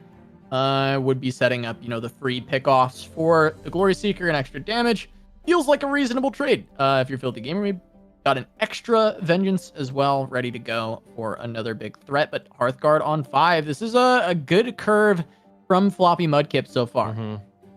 And you definitely have to, be relatively aggressive on the side of Mudkip. I know they are a proponent of, knowing when and how to pass against TLC, but they're not necessarily playing a deck that really has too many answers to the Watcher. So if GamerWeeb is able to just go off with the Watcher combo, and there's not a ton of pressure on the side of Mudkip, it might just be over. Yeah, but Assessor going to give a lot of tools to FloppyMudkip straight away. That's going to be very important because it can open up opportunities to flood the board without fear of ruination if you just have enough cards in your hand that you can keep refilling and keep going very aggressive, creating those boards that can deal upwards of 20 damage in a single turn. So it's going to be the pull. Troll Chant going to make it so the Glory Seeker stays alive, and that's going to be a swing in for 9 straight away, which is almost half of the HP already going to be going down unless a Vengeance is committed once again. And unlike a lot of the other, more aggressive decks in the format of, Mudkip's damage is usually going to be dealt in chunks of 5, maybe 4. So, the Ice Shard's not going to be that useful. Withering Wail, kind of underwhelming in this matchup. So you're going to have to use something like a Vengeance on a 5-mana unit, which is going to put you on the back foot a little bit. And even this Blighted Ravine is only doing so much here. It's going to, do work in conjunction with the Ice Shards, but this is at the cost of being able to develop Trundle, to being able to, progress the board and progress the win plan, the strategy here. Ooh, second Hearthguard. So everything that comes down is going to be pretty chonky as it gets drawn. A lot of cards already in hand, so a lot of the followers potentially might already be there, but we'll see if the top decks come through with some very good pickups. We get like a big Ashe or something like that. Can be very solid, especially with 2 Vengeances already down. It's really just a matter of if FloppyMudkip can get enough power to stick to actually just get that chunk damage, because dealing 20 is not difficult for an Ashe LeBlanc deck. Just making sure that they can stick those units on the board. And now with double Hearthguard coming down, even the 2 and 3 drops are big threats. Mm-hmm. Yeah, I mean, this is certainly going to be, these next 2 attack tokens are going to be very pivotal here. Trundle potentially coming down on block duty, which is going to be nice. But again, Ashe can be quite good here. I mean, the Avalanche will kill a Hearthguard, but it will also soften up everything else.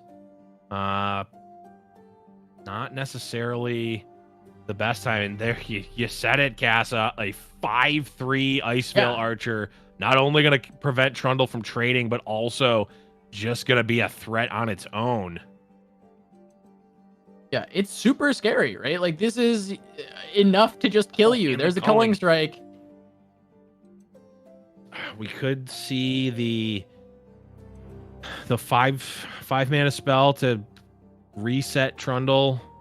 Yeah, the Spirit Journey resets Trundle, which is certainly going to be fine here for Weeb. Does give you a blocker, but with this, I think, Mudkip probably just full swings. You just try and get as much damage in as you can on this turn, I believe. Well, maybe not. Let's see. Well, so here's the caveat, Casa, because now there's 2 pillars and 2 fading memories. Oh, okay. There's a Watcher coming down next turn for Weeb. So yeah. I didn't see the second fading memories. This is a little bit rough. This is a little tough. Tough. I think we're on the same amount of outs as the other as that Teemo deck, where it's basically 3 sisters, except there's only 1 3 sisters. I guess we could see like a freeze culling, that would work. But even freeze culling would be good, but we could see Three Sisters. Three Sisters to save the Watcher potentially. I mean, there's consideration, right? Okay, Shunpo can save you, right? By winning, theoretically. Are you winning? Is Shunpo winning? I'm just saying theoretically. Oh, okay, sure. You can find you can find a win with Shunpo. It'd be what? Shunpo plus Ash if there's been enough freezes or something. True. Or 9, and then there's champion now with the champion in hand. Because then you can just shuffle again after Watcher. Or Trapper to make a Yeti. True. So there are things. There's more outs than you would normally think. That's right? true. Or even Ash and leveling Ash gives you a card in your deck. Just leveling her gives you one. enchanted crystal arrow. I mean, in one turn might be enough. And Mudkip says, "I'm drawing my cards now. I still have them." Yeah, maybe they hit a Trapper or something off that, right? Give you a turn. Yeah. No, they didn't hit any of the answers. Well, I guess really at this point it was only Trapper with only 3 mana. But wow. Brutal. Well, that's TLC for you. Oh, that is TLC. Yeah, I think that the Ash deck really, I mean, it's one of the oldest decks, and maybe not this, obviously not this exact iteration because of LeBlanc, but this style of deck is one of the older decks in Runeterra. It's always sort of good, but I think it really has decent matchups into both Azure Aurelia and the Threshnasus, which are two of the pillars of the format. But as we've seen the last couple of weeks of Fight Night, TLC is going, you see that big monster over there? Yeah, that one's with me, and it's going to eat your whole deck, and also it's an 11/17, and also it's 0 mana. Yeah, it didn't really go anywhere. People just got bored of it, and now we're sort of over the allure of the new meta and new cards, and we're going back to old habits, which turned to be really great. Yeah, done with the shiny new toys, going back to the tried and true TLC. Certainly, I mean, haven't been any nerfs to it. Why would you not continue to play it? It's such a powerful deck. There are some things in the meta that are a little rough for it. I do feel like Azure Aurelia is pretty difficult for it, but once you get past that, I mean, most other matchups feel bearable, feel good. And once again, we see TLC find a win. I don't even think this matchup is like inherently that TLC favored. We were even talking about how many things you can reshuffle into your deck, and just the pressure that you can put out. But at the end of the day, it's still able to find the win, right? It finds the win in this spot. Unfortunately for FloppyMudkip, but congrats to Filthy Gamer Weeb. Moving on 2-0. Moving on to the winners bracket final. Yeah, I would say that draw was relatively uncommon because it involved a Spirit Journey and two Fading Memories, which is certainly not common, right? No. But nonetheless, it was kind of a perfect hand to hit the combo, honestly, at that point, considering, Trundle, like every card in hand was essentially played. Like every card that, you had the Trundle, the Spirit Journey, the Lysandra, all the pillars, all the Fading Memories, right? Like it really was a great draw for the combo. But we're going to take a look at the bracket, kind of catch up onto where we're at so far in the tournament, right? Taking a look on the other side, JLo took down 4LW. Going to be moving on to the winners bracket final to play against Filthy Gamer Weeb, who had defeated FloppyMudkip. If we look down at the losers bracket, Squeeby not going to be repeating his losers bracket success as he falls to Darkodius, who will face off against FloppyMudkip. And 4LW will be playing against Void, who is able to take down Caius, our SEA representative. Yeah, definitely. I mean, there's a lot of 2-0s I'm seeing, Casa, which either means that there's a huge player disparity, which we know is not the case because so many of these players are top master players right now, or are returning Fight Night. So it's certainly not that. And I think it might just be this was a pretty drastic step in terms of differences between the weeks of Fight Night, which we see every once in a while. Sometimes we get into sort of a little bit of an internal meta, and this is almost like okay, Let's cut the sheet. We're starting over. Azirarelia. Have you heard of that deck? Let's have half the field bring that. And whether that's the right call or the wrong call, it is a very polarizing call to make, and it's going to widely affect the meta of the week, regardless of whether it's good or bad.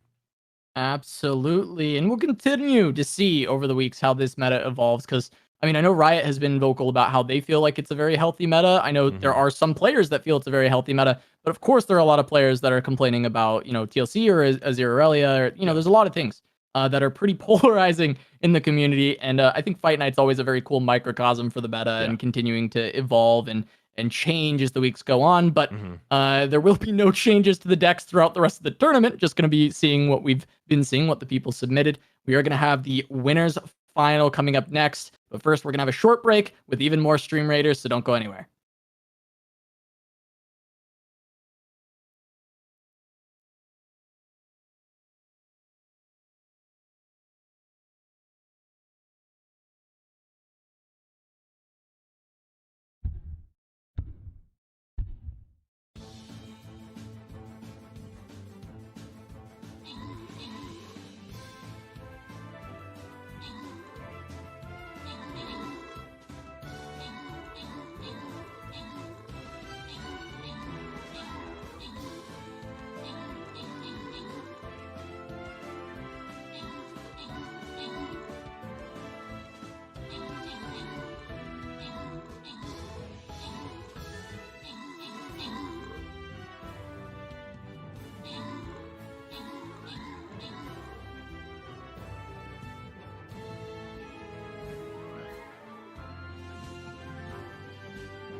going to be deep, but we'll get more into that later. Let's go ahead and take a look at the bracket real quick and just kind of remind everybody how we got here. Yeah, for sure. But I wanted to call out, you mentioned Stream Raiders and Winner's Side, which we absolutely were not last one. So once we start up that next Stream Raiders chat, let's get in there and get some units because I can't carry us for too long. But Filthy Gamer Weeb and Chelo have certainly been carrying themselves so far, as we just saw that 2-0 on the side of Gamer Weeb come out against FloppyMudkip, and Chelo actually able to take down 4LW, the first player in the Americas to hit Master this season, 2-0 as well. So unfortunately for the 4LW and FloppyMudkip fans, they lost, but they are still alive in the losers bracket, which we'll be getting to after we hit our winners finals first. Yeah, we're going to get into that winners finals. Filthy Gamer Weeb versus Chelo. This is a pretty exciting matchup. I'm not sure if these two players have ever played in the tournament. They've probably played on ladder because Chelo is always kind of near that top 50, top 25. Yeah. He's always fighting on those top spots. We always see Chelo as one of the big representatives for Latin America. And I'm excited about this because the aforementioned Deep, which you may not have heard apparently in the chat, I was talking about how Chelo has brought Deep. And I'm very excited to see this because I brought it up earlier as like we see FloppyMudkip and we see Filthy Gamer Weeb continuing to push TF Fizz and bring an old deck that's maybe not considered tier 1, but it is still a good list in the right hands. And I think Deep is in a similar spot where it's like on the tier list, but maybe not a very good deck, as Random 7 has said in the past. But still, Random 7 took it to 4th place or top 4 in the seasonal tournament. We've seen players who are very good with Deep boast very good win rates on ladder with it. And Chelo is a good Deep player, bringing it to this tournament. But his variation, no Maokai, which we've seen a lot of people discussing this in Discords and around Twitter about Deep in general, and whether or not you should be playing Maokai, whether or not, or how many Maokai. Chelo says 0. 0 Maokai is definitely a statement, to say the least. The one thing that I've heard, and maybe it's just oversimplifying it, but I believe it was BBG, who has been known to play Deep from time to time, but certainly isn't, necessarily a Deep specialist. But, they said when his chat was suggesting that he cut Maokai, his response was, well, I just want to be able to still have a game against TLC. I'm not beating TLC unless I have the Maokai, and the Maokai win condition allows you to do that. Well, unfortunately for Chelo, they're going to be playing against Filthy Gamer Weeb, who is running TLC. So we'll have to see if that pans out or not, or if Nautilus is going to be able to come down after a Watcher attacks and refill your deck with a bunch of sea monsters and go from there. Well, and I think the most interesting part of this whole thing is the removal of Maokai is replaced with Bone Skewer, is actually the card that is used instead. So we're going to be seeing that putting cards back into the deck, but also opening up the opportunities to continue to get those play effects once again, get more tosses, get more devours. There's a lot of different options that can come from the Bone Skewer, and I'm interested how that will play out. But we are going to get the TLC versus Azir Aurelia matchup to kick things off, and we anticipate that Azir Aurelia will win this most of the time, but I do think TLC has game. Like, it can, it has ways to play into this, especially if Chelo misses on Dias or misses on Azir, doesn't get some of those big engines on the back line. I think it opens up a lot more opportunity for TLC to play around it.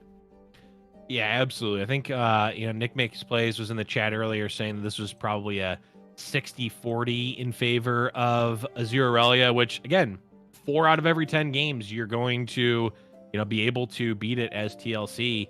And, that's obviously a pretty, it's a rough estimate. So certainly is more game than, maybe we gave it credit for, but it's, nonetheless going to be favored on the side of the Azir Aurelia. Yeah, absolutely. And as we get these soldiers generated from the Dias, you can go ahead and place your soldiers in Stream Raiders, and we're going to run it back and try and take down this holding pen. We struggled a bit last time, so make sure get all of your units in there. Make sure we don't fail again. It is a deceptively strong level. I have certainly those slime flows are deceptively strong. Well, you know, I there's nothing deceptive about how strong JLo's board is. I was gonna say something about that, but really it just would not be true. I mean, this is I talked about how TLC has a better chance if maybe JLo misses on Dias or misses on Azir. Well, how about having both of them just to kick things off? We're going into an attacking turn as well. We'll see if the Marshal is available, but that's going to be a sparring student, and that's going to get pretty big very quickly. Yeah, this is, I mean, these first few turns are always very touchy for the TLC player because they have answers, air quotes answers, in the form of Ice Shard that can do some things, but you not only need to have the correct answer, but you also need to sequence it properly. So, you know, if it gets played now, you get blown out by, you know, a Shapestone. If you wait, then the, you know, the student is going to be too big, and it's just none of it ends up being good. Yeah, it looks like a little bit of lag on the stream. We'll just wait for production to get us an update and get us moved on to potentially the other perspective. But for now, we can enjoy just the spin of the center and the horrifying board position that Filthy Gamer Weeb is staring down. I imagine when this corrects, we will see a lot of HP missing from our friendly neighborhood Weeb here. Yeah. I'm wondering if we are completely disconnected. We may have died. No, I think we've got stream audio. I'm seeing some audios in the chat. I think we might just be having issues getting those back up. But I'm sure production will have it fixed in just a moment. As long as they can hear us, though, I feel like we can continue to chat about this matchup. Let's pretend like it's going on, right, Blev? So okay. So Chelo attacks in, right? Pretty big swing. Go for the block, probably stopping some of the damage. And then maybe we even see a Blighted Ravine come out because that will remove the sparring student because the buff disappears first, right? And then the damage comes out alongside the Dancing Droplet. So I imagine that was potentially played on this turn 4. And then you go into the Trundle turn with double Fading Memories, right? So that's getting you pretty close. So by the time we get back, right, there's going to be what a Trundle on board, and the Blighted Ravine will have gone off. So there'll be a 1/3 Azir, and nothing else on the other side, unless, well, it's been a little bit. So Chelo probably developed maybe Marshall. So maybe Marshall Azir, Blighted Ravine has gone off. A lot of damage has come into Filthy Weeb Nexus, and he's gonna have the Trundle on board, setting up and trying to pass towards that turn 8. Yep. Right. So that's your prediction. My prediction is, let's see. I think Chelo will be casting Dreg Dredgers on turn 1 of game 2, and yeah, I don't know. I think it's possible that this game very well may be over at the time. By the time we get back? Yeah, here. it seems like it. It's possible because, you know, this attack, if the Ice Shard comes out now, we could deal with potentially the most amount of stuff here. The attack's still going to come through. Lissandra's going to block. That's going to be 2... plus Azir is 3 damage coming through. Yeah, Trundle can come out. It's just none of it really is looking great on the side of the TLC deck, but it is certainly possible. If Chelo's hand is relatively bricked, then it would be potentially in that game, but looks like we're having some technical difficulty, so apologies for that. But we are back here, and we'll be jumping back into the game when we get the chance.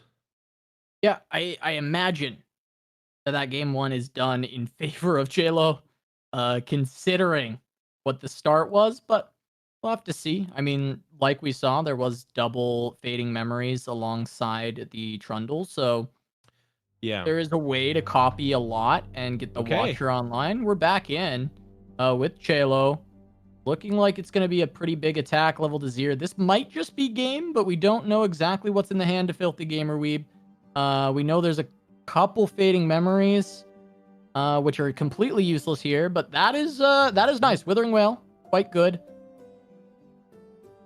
Recall, however, is going to be a bit tough because that is going to create another Blade Dance. Yeah, and the question is, so we've got 7. Yeah, we could.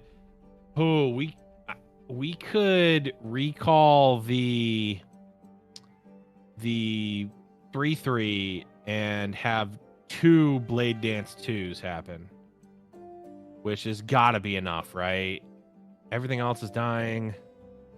Yeah, and it looks like Chelo is going for that. Now, the problem with this is that if there's something like a Vile Feast or another Like an Ice Shard?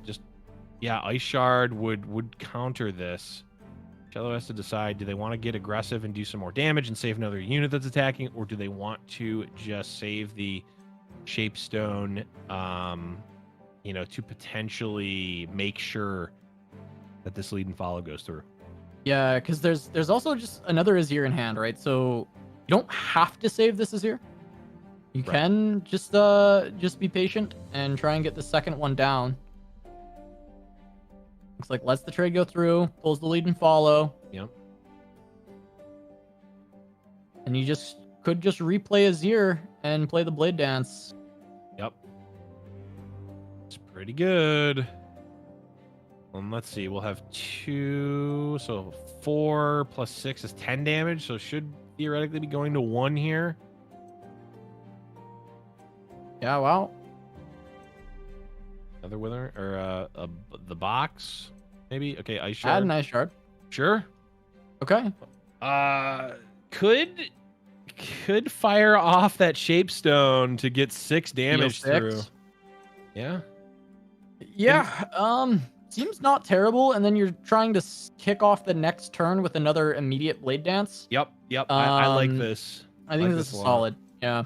Yeah, you want to make it so that this Blade Dance is very likely to kill, and if not, open attack is going to be certainly getting you there.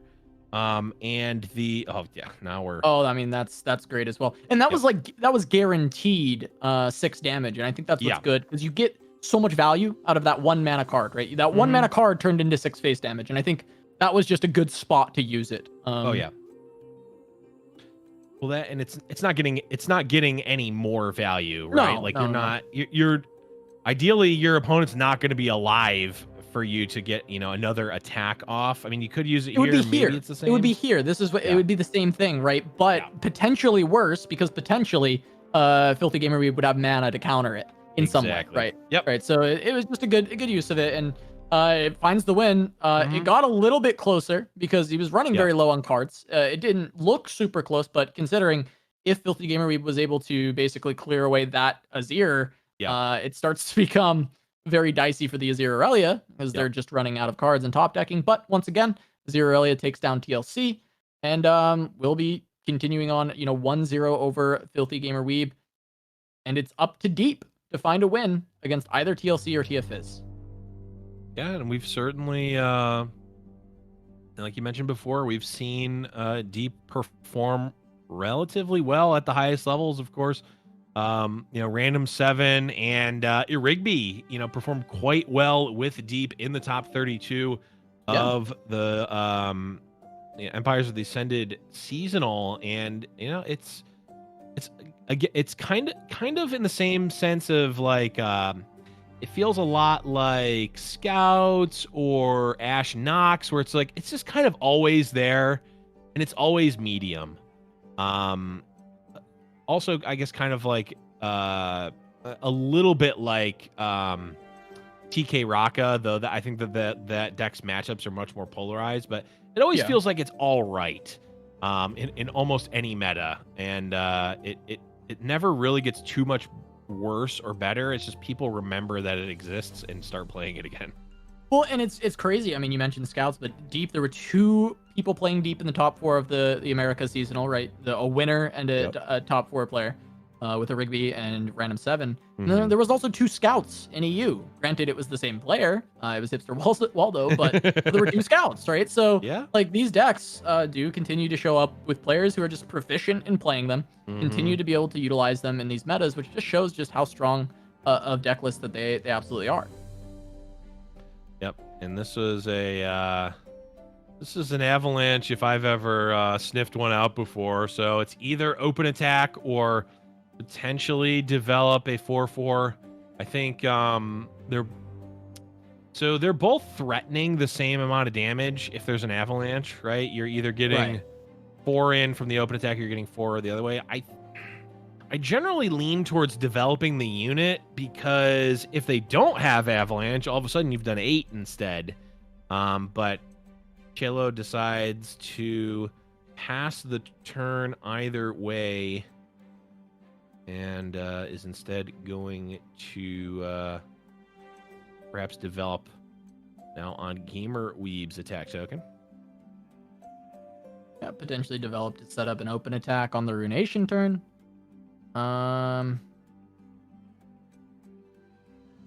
Also,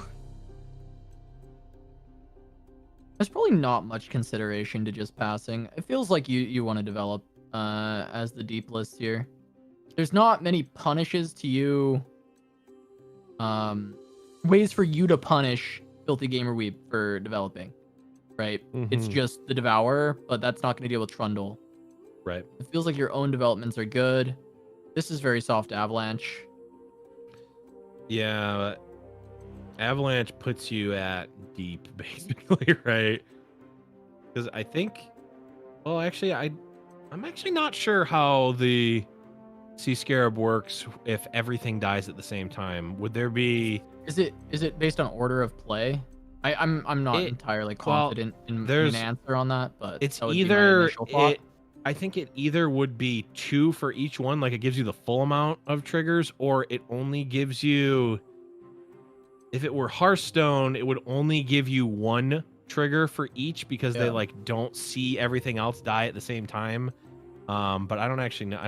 I don't actually know how that interaction. Chat's saying only toss from itself if it's killed at the same time. Yeah, which is one way. Yeah, absolutely. That would be the worst case for Chelo, but absolutely makes sense that it could be that way. Yeah. It's an interaction that I just don't have in my brain to tell you all and confirm one, but do appreciate the chatters who sometimes know these interactions and can give them to us. Yeah, it's confusing to me because it's like the opposite of how it would, well, not the opposite, but it definitely would not work like that if it were Magic. That was like a Hearthstone development where it's like, you don't get all of the, it doesn't like see everything go to, it doesn't see everything die at the same time like it would in Magic. Right.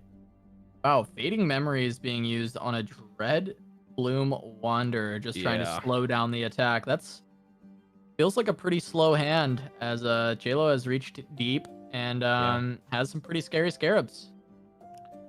The scary scarabs, but here's the thing is that JLo's board is pretty it's pretty soft right now.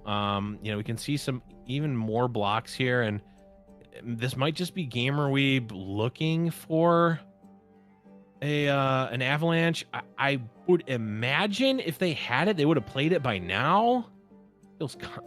It feels kind of like if they were holding out for a better time, this is that better time to cast it. That had to absolutely confirm that there is just no avalanche, right? Like there was enough mana to cast avalanche after that trade, and it just didn't get cast. Like it just doesn't exist in the hand. Like that is there's just no way. I refuse to believe it there. Okay, this pass, no, there can't be, because now open attack is lethal. So so JLo just says okay, right? Like he's like okay. JLo says okay, and then hits A, and says okay. Well, what are you gonna do? Now, granted, Whale is very good here. Yeah, Whale is very, very good. The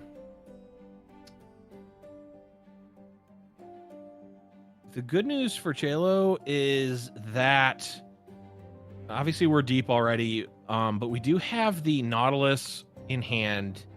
And so even if a Gamer Weeb, plays like Lysandra and then goes off next turn with Watcher, we're not dead.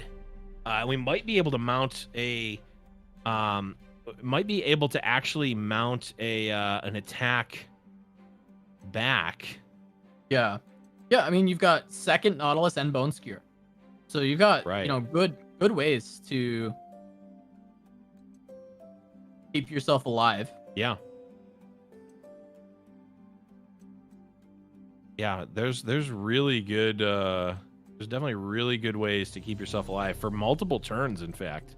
Which you really this is a point in the game where you're probably only going to need one additional turn to swing it potentially, because Filthy Gamer Weeb is already so low. Yeah, I mean, JLo is very wide once again, right? He's threatening lethal on open attack. Yep. So the onus is on Filthy Gamer Weeb to actually find an answer. Or else Yeah. JLo is just going to be walking into the grand finals. Yeah, and this is another this is another scenario where pretty much any AoE spell will keep Gamer Weeb alive here. Even Ice Shard would do it. Yeah. But to what end, right? If a Gamer Weeb needs to both survive and start to piece together the Watcher combo. Open attack looking pretty strong here. Threatens lethal again. Yep. Okay, the block we would expect. There needs to be another, and even Vile Feast is technically keeping Weeb alive here. Just barely. Right. 3 sisters will do it for sure. Tres Hermanas will do it. Puts Weeb to 1. And there's not really a way to go over the top on the side of Cello, at least not on without the attack token. But again, we have multiple Nautilus, we have Bone Skewer, and we have the trigger from Nautilus, we have Nautilus spell, we have the Bone Skewer. Each of those things is going to buy an additional turn, and I mean, as we can see, there only needs to be one more attack token on the side of Cello to end this. Yeah, absolutely. I mean, it's 1 health. It's going to be really tough to not have a board that can deal the 1 damage. Right. As deep. And as you said, Watcher comes down. It's really no sweat off Cello's back, right? Like he's got Nautilus, and he's got second Nautilus. So, you mentioned Nautilus level up trigger. Nautilus to reshuffle himself. Bone Skewer to put something else back in the deck. Like, there's so many ways right now. Feels like Cello could be able to clean this up, and it'll be interesting to see if Filthy Gamer Weeb can actually somehow piece together a victory, because it feels incredibly unlikely. Yeah, I mean, this is going to be, and killing the Lysandra is only relevant in the sense that, well, actually, it's relevant in that, Lysandra would be able to, for free, kill 8 power on the side of Cello. So this is going to be good there, and also as a blocker. So we're just unfortunately having some connection issues on the side of Cello's stream, but this is looking like it's all but wrapped up, Casa. Just really needs to go through the motions here, but Gamer Weeb is certainly going to be trying. Yeah, gonna try their best. It's gonna be a glimpse onto the Devour, so gonna try and find more answers. Hard to find those answers, though, considering you are staring down a very wide board of monsters. The Blighted Ravine has a potential way to clear a little bit of this board, heal up a little bit, but not going to be doing that much overall. I mean, it kills 2 units from the board, softens up. Yeah. A little bit on top of that, but still, open attack is just threatening game. Yep, and like we've said many times already, JLo just not even close to dying to the deck out. There's just so many ways to stop this. Okay, there's going to be a Watcher. All right. Can't stop it, but we'll be able to play the Nautilus in response. Mm-hmm.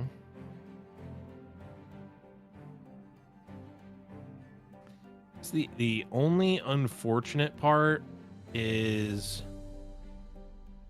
Nautilus is obviously expensive, right? So, you know, this Watcher attack comes through. I guess Cello doesn't actually even need to block it. I mean, granted, the Devourer is vulnerable, so it's likely going to get pulled anyway, but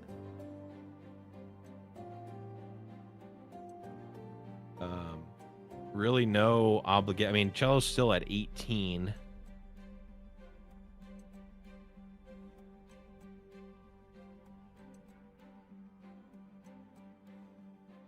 I guess if Gamer Weeb has both a Ruination and a piece of spot removal for the Abyssal Eye, then potentially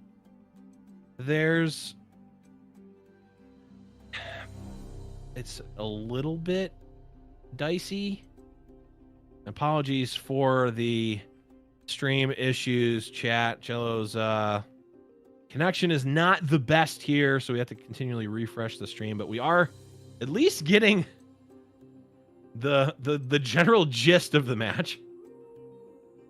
Yeah, Nautilus going to be putting those sea monsters back in. I'm curious exactly how many it was, but there are... Okay, so it's 3. 3. And there's, you know, more ways to put cards in the deck with the Nautilus reshuffle and the Bones Cure as well. Yeah, could theoretically put 2 more cards into the deck. Yeah. Gonna go for a Devour. There's only 2 mana left. Yep. For Filthy Gamer Weeb. So this open attack really should be doing it. Yeah, just don't accidentally play the Dreg Dredgers here.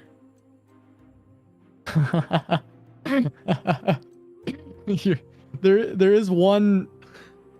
Oh, right. There's no champions left, right? So no, it'd just just delete your deck. Yeah, it's just 3 sea monsters, but okay. This will put a this is big. Yep, this will get rid of a blocker, and will also, I mean, now, I mean, the Watcher's in the deck. Yeah, so I mean, it's not even a threat until it's drawn again. Right. And also, I mean, open attack is going to be great, so which is what you really needed to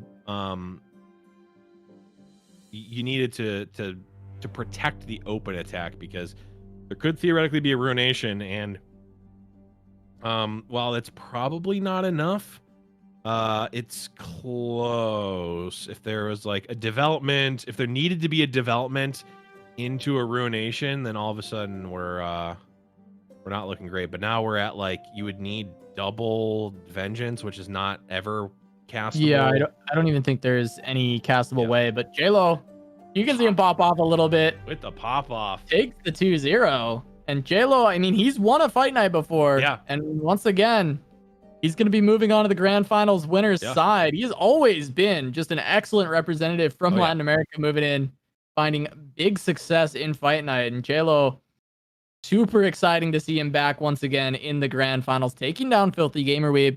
And we put him in the losers bracket, potentially on a collision course for another bout against FloppyMudkip. Could see the rematch. Weeb currently holds the crown, but we'll see if Mudkip wants to try to take it back. But yeah, I mean, even though we saw that it was, you know, in Cello's favor for most of that game, I mean, it's still scary to get Watcher, to get attacked by Watcher, have your deck obliterated, even though, you know, Cello was able to navigate it relatively cleanly. It's still scary. Yeah, and, you know, with that, I think we should probably take a look at the bracket really quick, see kind of where the losers bracket is kind of shaking out, since that's where we're going next, right? So Cello takes down Filthy Gamer Weeb. That's going to drop him down into the losers bracket final. Void took down FloppyMudkip. So no rematch available with Filthy Gamer Weeb, as Void has moved on there, waiting for his opponent between 4LW and Darkodius. Are currently tied 1-1 in that losers quarter. Yeah, Mudkip not going to be returning back next week, which means we're going to have a new champion, Casa, and the multi-week run of Mudkip comes to an end this week, unfortunately for them. Though they did, they won Fight Night. They also got second place in the Mastering Runeterra tournament. So, an all right performance over the last couple of weeks from Mudkip, but can't win them all. Absolutely can't win them all, but we will be continuing on with that losers bracket when we return. We are going to go to a short break. There will be Stream Raiders during that break, so don't go anywhere. But when we return, more Fight Night Legends.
welcome back to Giant Slayer's Fight Night Legends. We're jumping right into this losers bracket match between 4LW and Darkodius. This is the crazy timelines trundle that 4LW has brought. Yeah. And it looks like this match is at its climax. It might just be 4LW going down to some mushrooms. Yeah. But it's rather close. Because if the attack token goes back over, yeah. I mean, then yeah, I think 4LW might be able to find it. It's a tough spot. We have Buried in Ice. I think that's the name of that card that could potentially stop the entire side of Darkodius here. There's not actually any additional damage that can be pushed on the side of Darkodius this turn, but there is upwards of 3 draws that could be happening. We don't know what the puff cap counts are, but there's 2 peddlers in play. Yeah, there are 2 peddlers. Just gonna be freeze on Ezreal. Stop that from coming through. Okay, and that's a Teemo. Okay, so only at most 10 shrooms in the deck. That's not a lot. There are 3 points of damage in 4LW's hand as well. Could be some consideration to putting your own puff caps in the opponent's deck with the chump wump, but it is going to be Static Shock. Sure. Deal with the Teemo, but that's a draw. No puff cap. There's a miss. Just yet. Foundry. 3 draws, 7 damage. What was that? That looked like very low counts on both cards and puff caps. That was a quick hover. I mean, at most there's 10 in the deck, right? I don't know how. That's how many have been placed in the decks. I don't know how many. That's true. Teemo was not leveled up. Right. Yeah. Teemo is at 10 to 15. 5 cards left. 3 puff caps. So I guess puff caps damage might not be the line, but decking out might be. Yeah, I mean 3 draws. I mean it's not going to be a deck out. It really is just 4LW should be able to win on open. What if there's... And he can't even die to shrooms. There's not too many shrooms. It should just be a win on open attack.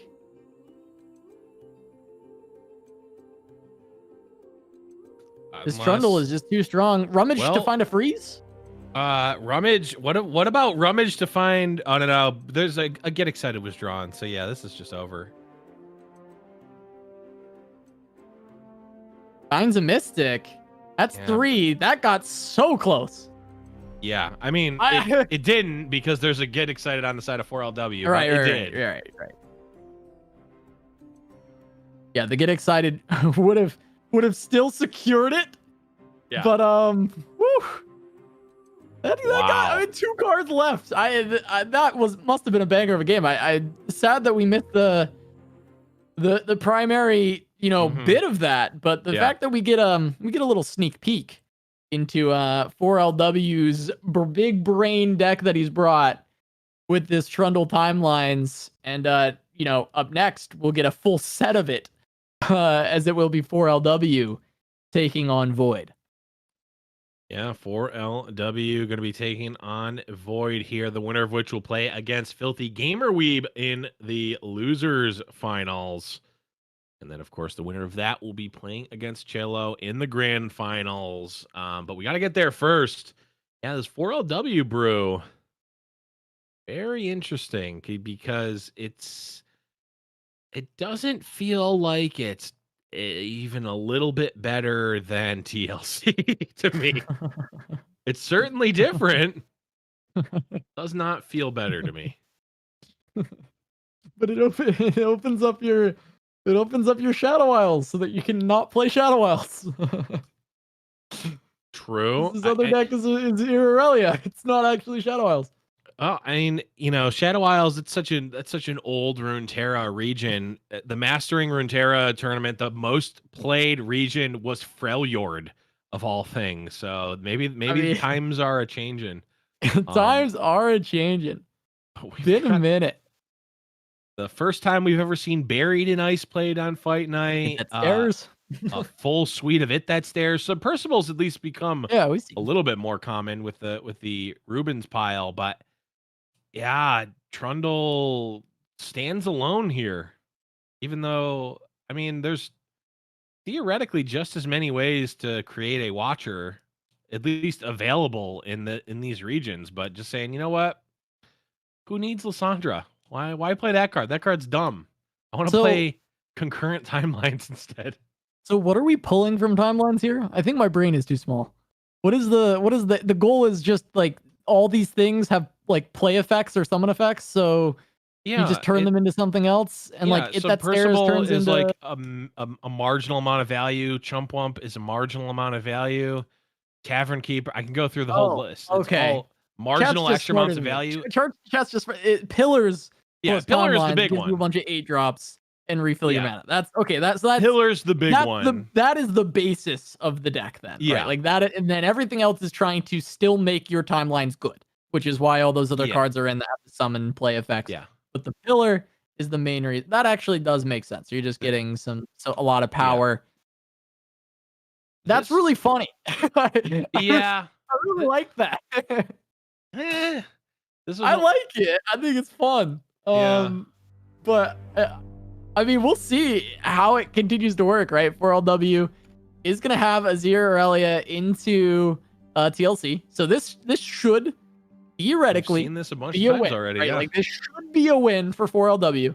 And then he's got 2 chances on this Trundle Timelines deck. Yeah. I mean, it definitely is. I mean, it certainly is powerful, right? Like there's no argument that it is a powerful strategy. It's just, is that actually good enough? Not sure. Is it going to be good enough? Is it better than what could be run? That's where my question comes. But hey, it's worked so far. At least gotten 4LW to this point, which is, nothing to sneeze at. All right, there's a lot of 1-drops available for 4LW. This is going to be very, very scary on turn 3. Yeah. Potentially there are removal options, but Avalanche actually isn't enough. Well, yeah. So here's the thing. I actually do really like this play. At first I thought it was scary, but the scariest thing was going to be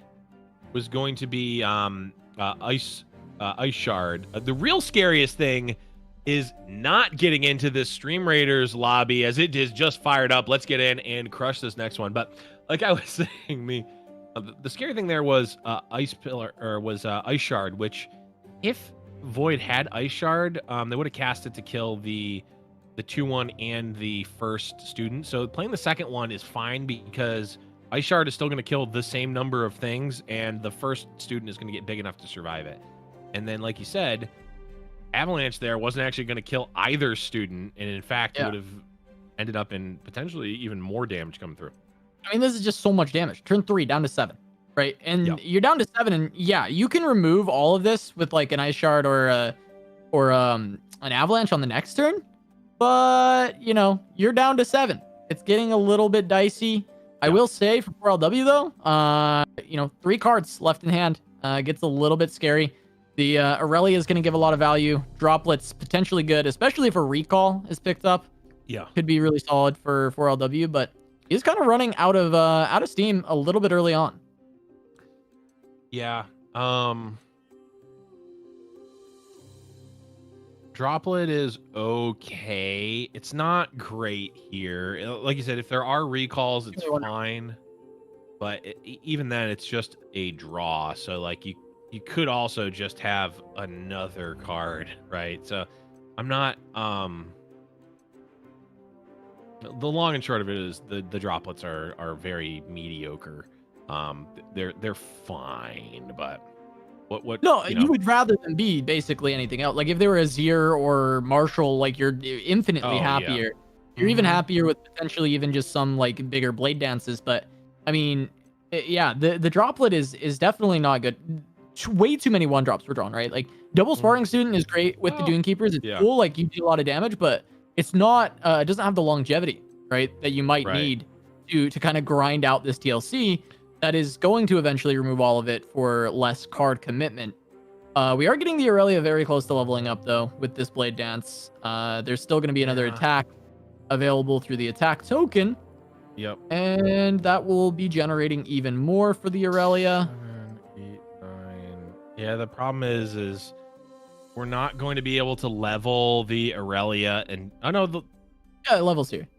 Oh, okay. I guess I was looking at the wrong Oh, okay. It was 7 okay. Yeah, I was looking at the wrong thing. Yeah. Okay, leveling Aurelia here is quite relevant because the 4/3 Aurelia is actually much harder to deal with.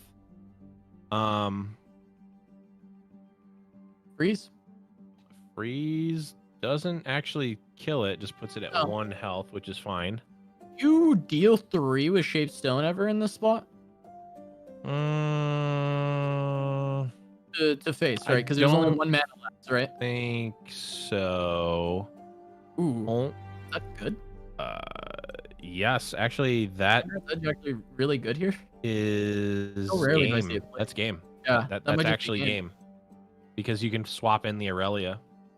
Actually, Vile Feast would stop this. Actually, no, it wouldn't because there's a Shapestone. Yeah, this is just game.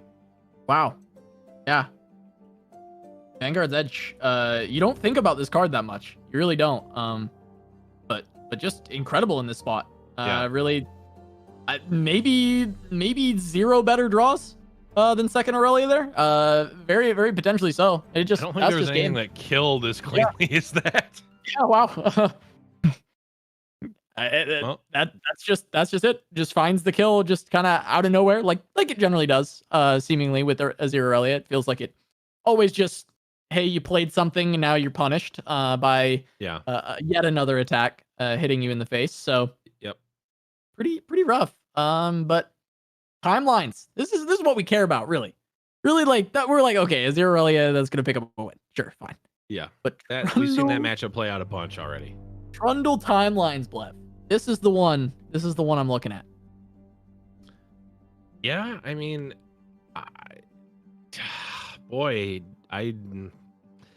I feel like none of these cards line up well into TLC. That's for sure. They're like the TLC cards, except they're worse.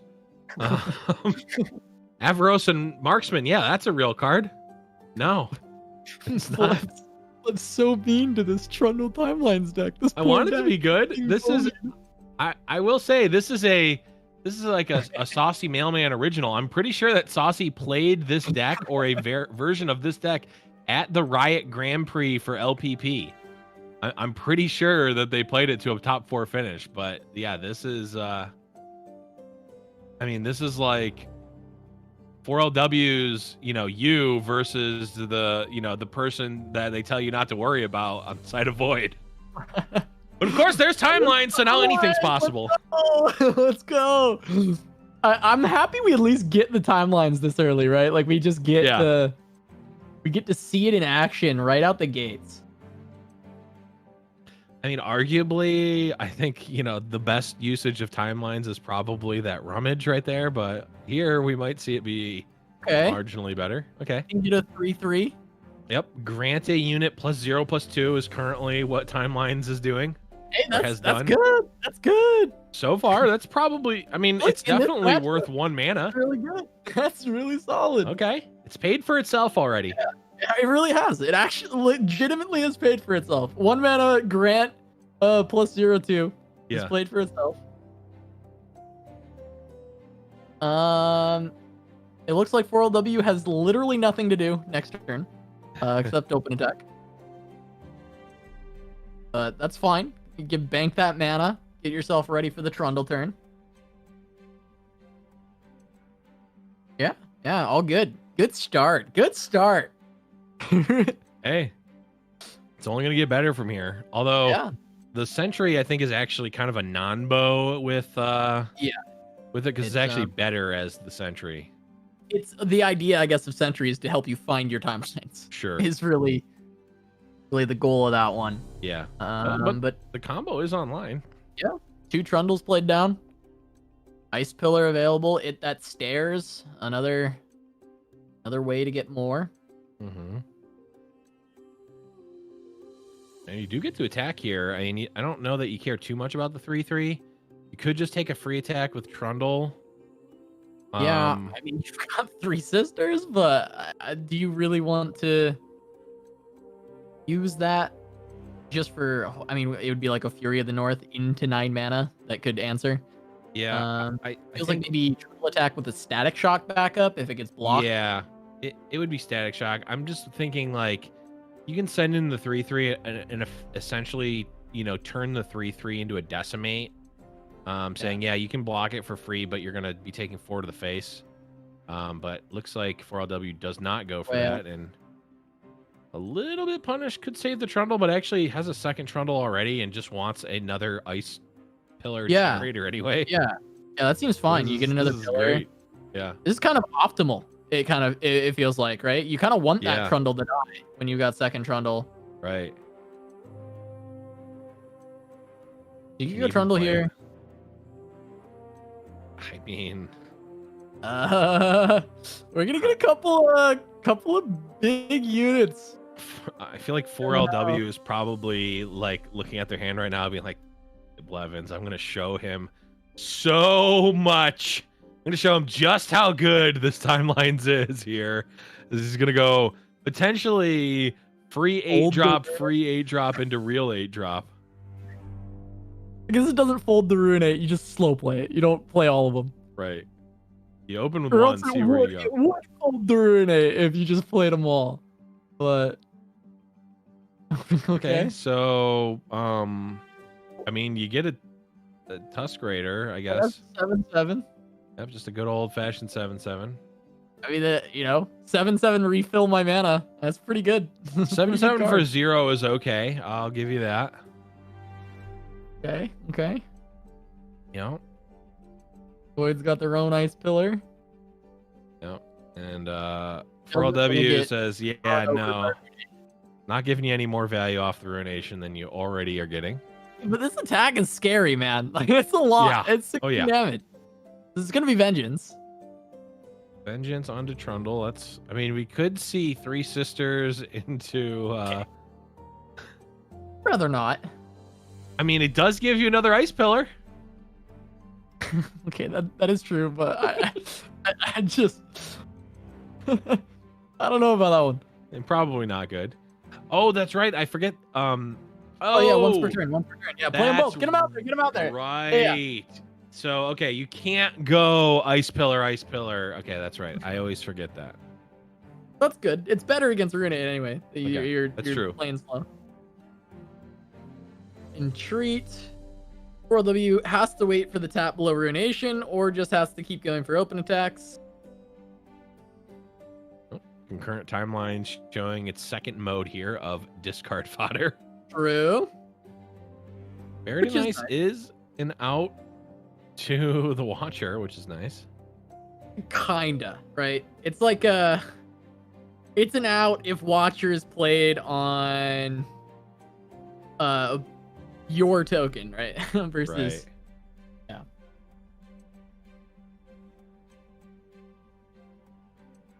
Baiting.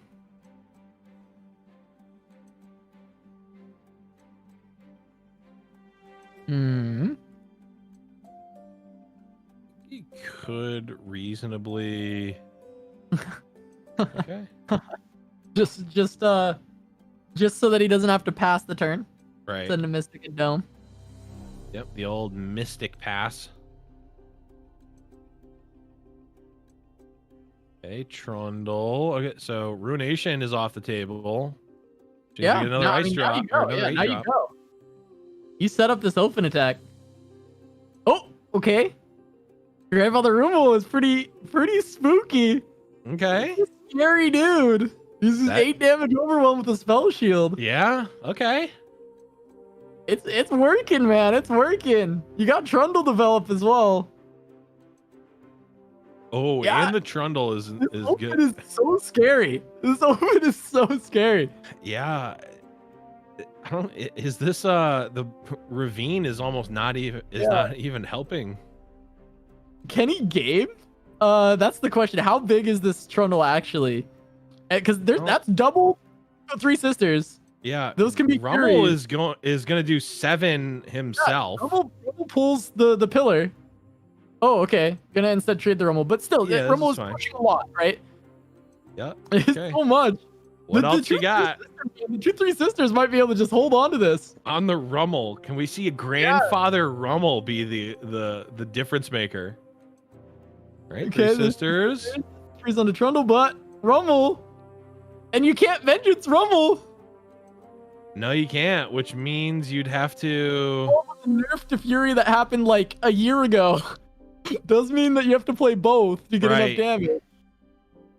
Yeah, and this is just game, right? Grandfather Rummel just. What were you saying about Withering Whale would save? Withering Whale would put Void at 1. What were you saying about timelines, Blevins? What were you saying? Big boy Rummel. Big boy Rummel. Go Grandpappy Rummel. Getting it done. I mean, I think that speaks more to Grandfather Rummel than to timeline.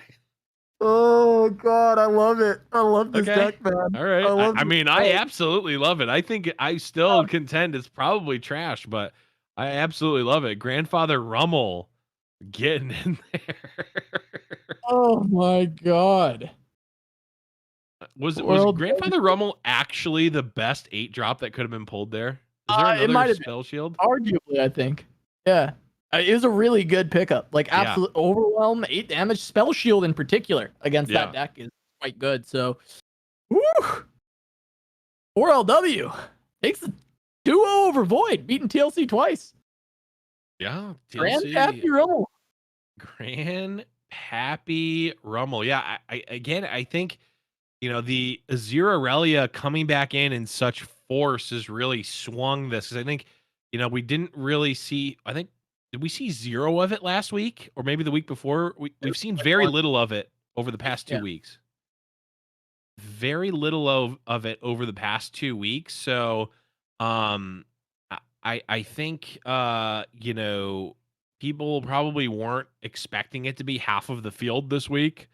And because it is, that's what's really sort of turning this around. So I think the read was, okay, TLC is going to be really good into most things that aren't Azir Aurelia, or I guess Trundle timelines. But so I don't know. TLC seems like it might have been the wrong call, but I guess we'll have to wait and see.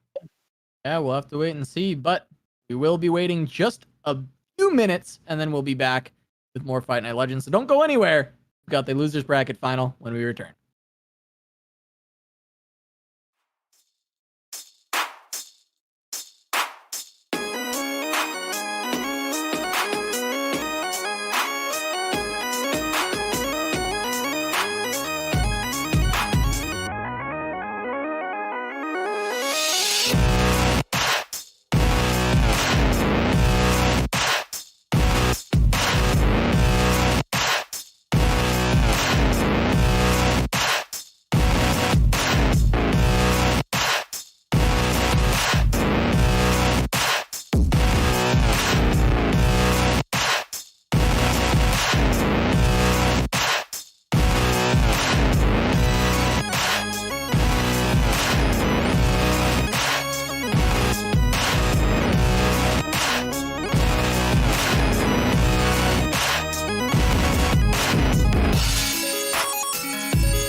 Welcome back to Giant Slayer's Fight Night Legends, brought to you by Stream Raiders. We have been absolutely speed running through this bracket here today, and we're already at the losers bracket final.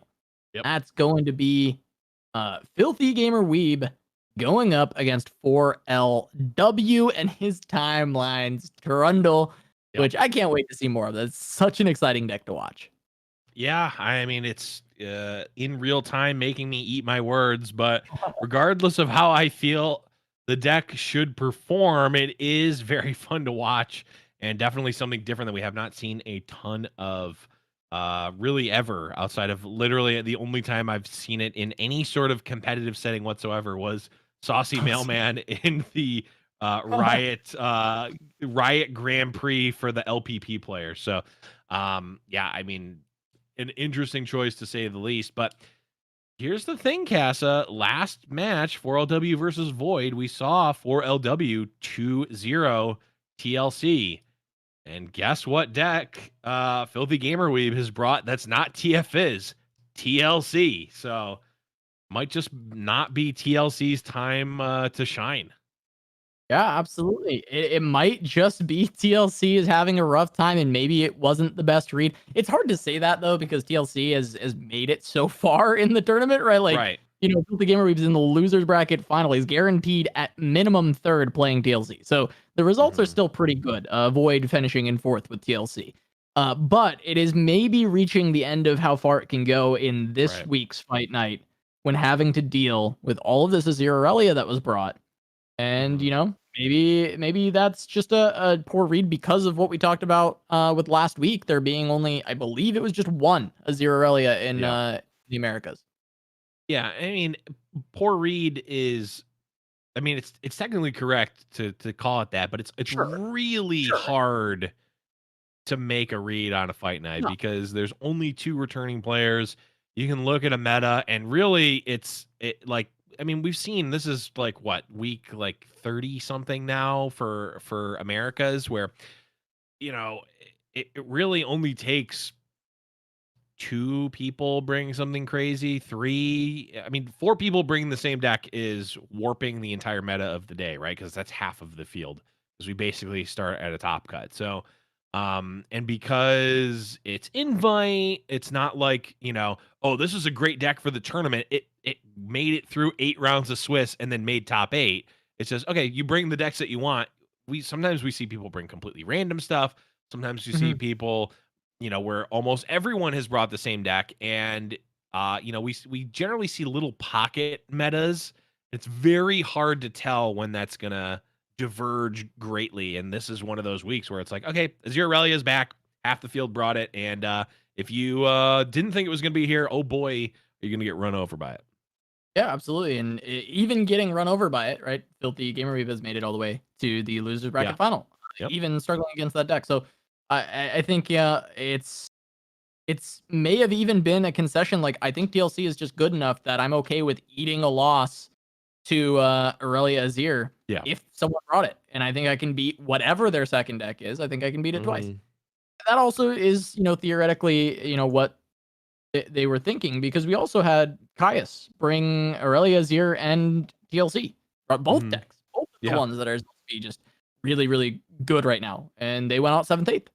They weren't able to win a match this time around, which is, you know, interesting, because that seems like a lineup that should generally do well, but it was not able to kind of make the advancement through. And Caius is an exceptional player, so it's really hard to say. Lineup building for Fight Night is very difficult, and it's why it always ends up being so interesting.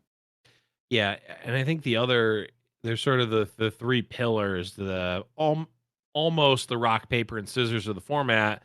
TLC, Azir Aurelia, but the third one is Nasus Thresh, which we saw very little of. And because there's very little of it, if you have a meta that's only paper and rock, well, paper is going to dominate that format, right? But absolutely, paper is going to destroy. Yeah. I guess honestly, I want to take a deeper look at Trundle timelines again. I know we've talked about it a bit, but I feel like this list is one of the more interesting things we've seen in recent fight night memory. And I'm I'm wondering, like, do you see anything here? Is like a reason why this deck should have been brought on this given fight night, or why it's succeeding in this given Right. fight night? Well, Because yeah. it's you're anticipating potentially Azirarelias or TLCs or Slay, right? Right. These are kind of you know that there's going to be some of that. Hmm. Well, here's the thing. We look at all these cards and okay, let's put buried in ice and maybe it that stares sort of in a maybe pile, right? And then timelines is sort of the catalyst of the deck. So those Mhm. are all in a separate pile. Look at every other card in this deck, and I can point to you a tier 1 or tier 2 deck that includes copies of that card. With Marksman is really kind of fallen out of favor, but it has had its time in the sun before, right? The old Frost Ezreal with Elnux used to run the deck. It's at least a reasonable card, and it synergizes with timeline. So the cards in the deck are all fine. We just don't generally see them all together. And them being together, I mean, there's some pings, which is generally good against Azirarelia. There's the sort of like incremental value generation that you get from those play effects and summon effects when you're using timelines. Then of course the crux of the deck is very powerful. Taking your pillar and turning it into a free 8-drop is very powerful, right? So can't really take too much away from it there, but I don't know. It seems to be working, so I guess I'll withhold my judgment until after the tournament, but nonetheless, we're here. Yeah, I mean, here we are. We're going to be going in to game number 1. Filthy Gamer Weeb going to queue up TF Fizz. I think realizing that it's pretty much always going to be Azir Aurelia in game number 1 from this lineup from 4LW, because you have TLC as one of your lists. So you want to make sure that you're always hitting that with Azir Aurelia. Yep. Not letting it kind of sneak out a win somewhere else. And so just gonna go for this matchup instead. Filthy Gamer Weeb maybe feels like they can find a win on TFIZ against this matchup. Sure.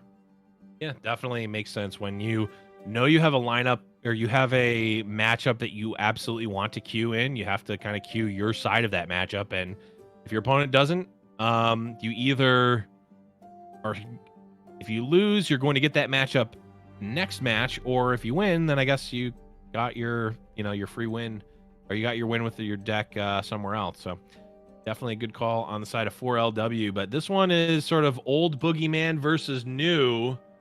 And I would think that a lot of what TF Fizz is doing is going to be a little bit clunky against Azirarelia, with the exception of Twisted Fate, which is red card is at an all-time high here, I think, in this matchup. I mean, is it though? Like, there are good things that it hits, right? Absolutely. Green Blade Duo, a lot of the Blade Dance things. It can hit the droplets. It can hit Sparring Student if nothing else has been summoned. So like, there are things, but you think of like 1 damage to everything, all spectacular, but then realistically, a lot of the 1 health things are like Sand Soldiers and Blades that are just hitting you in the face. Yeah, and it's more like leveled TF though. Granted, let's talk about that. Yeah, leveled the surprise TF of no and one. getting like free red cards in the middle of combat. That's another story. That's fantastic. So there's some cool game to be had from the TF Fizz, but this is double Deus with a Green Glade Duo and a Sparring Student for this hand, so that's a bit scary. Yeah, I'm wondering if we're just gonna see. I'm wondering how the blocks come out here. We're gonna see maybe a get excited on the student. Probably not. Yeah, just gonna use the ballistic bot to block a little bit, but turn 3, 7 damage. It's a lot already, and we see the Blade Dances in hand as well.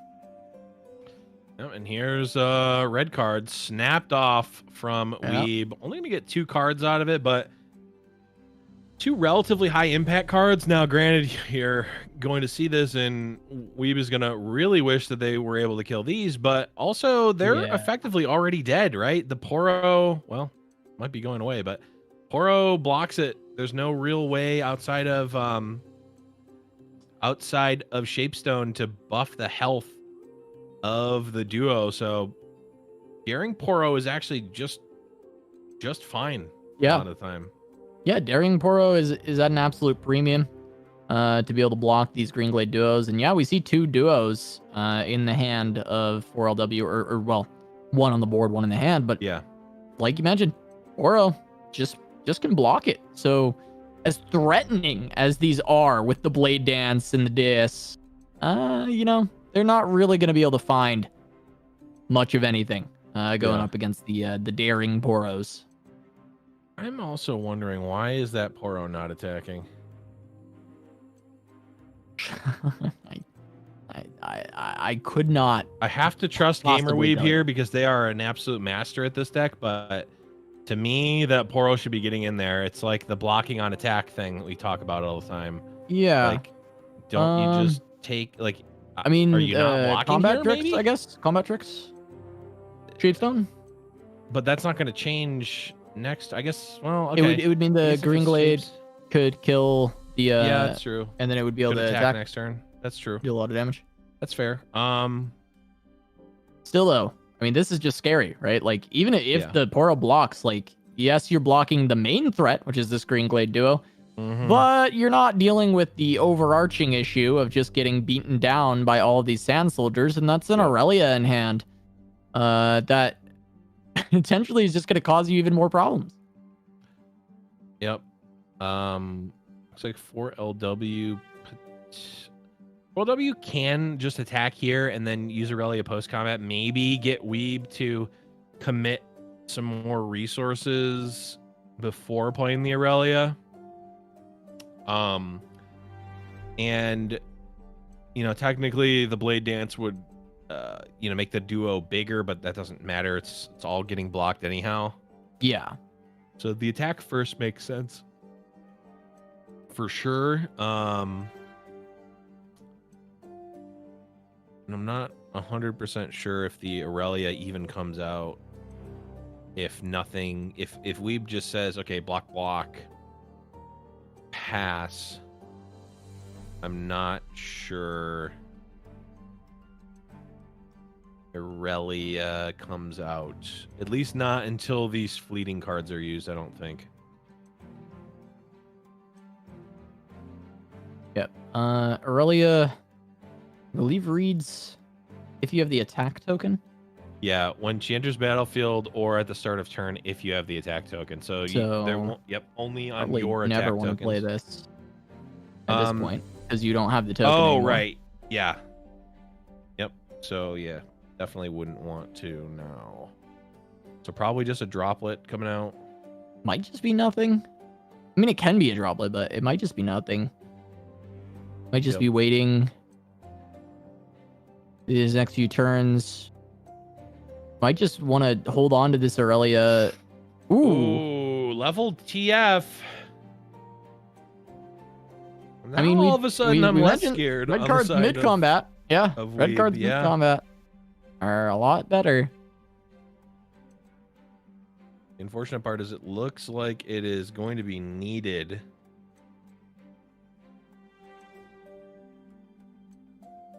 As a Blade Dance 2 is going to be coming out, and Blade Dance 2 is 2, 4, 6. So technically can't not block.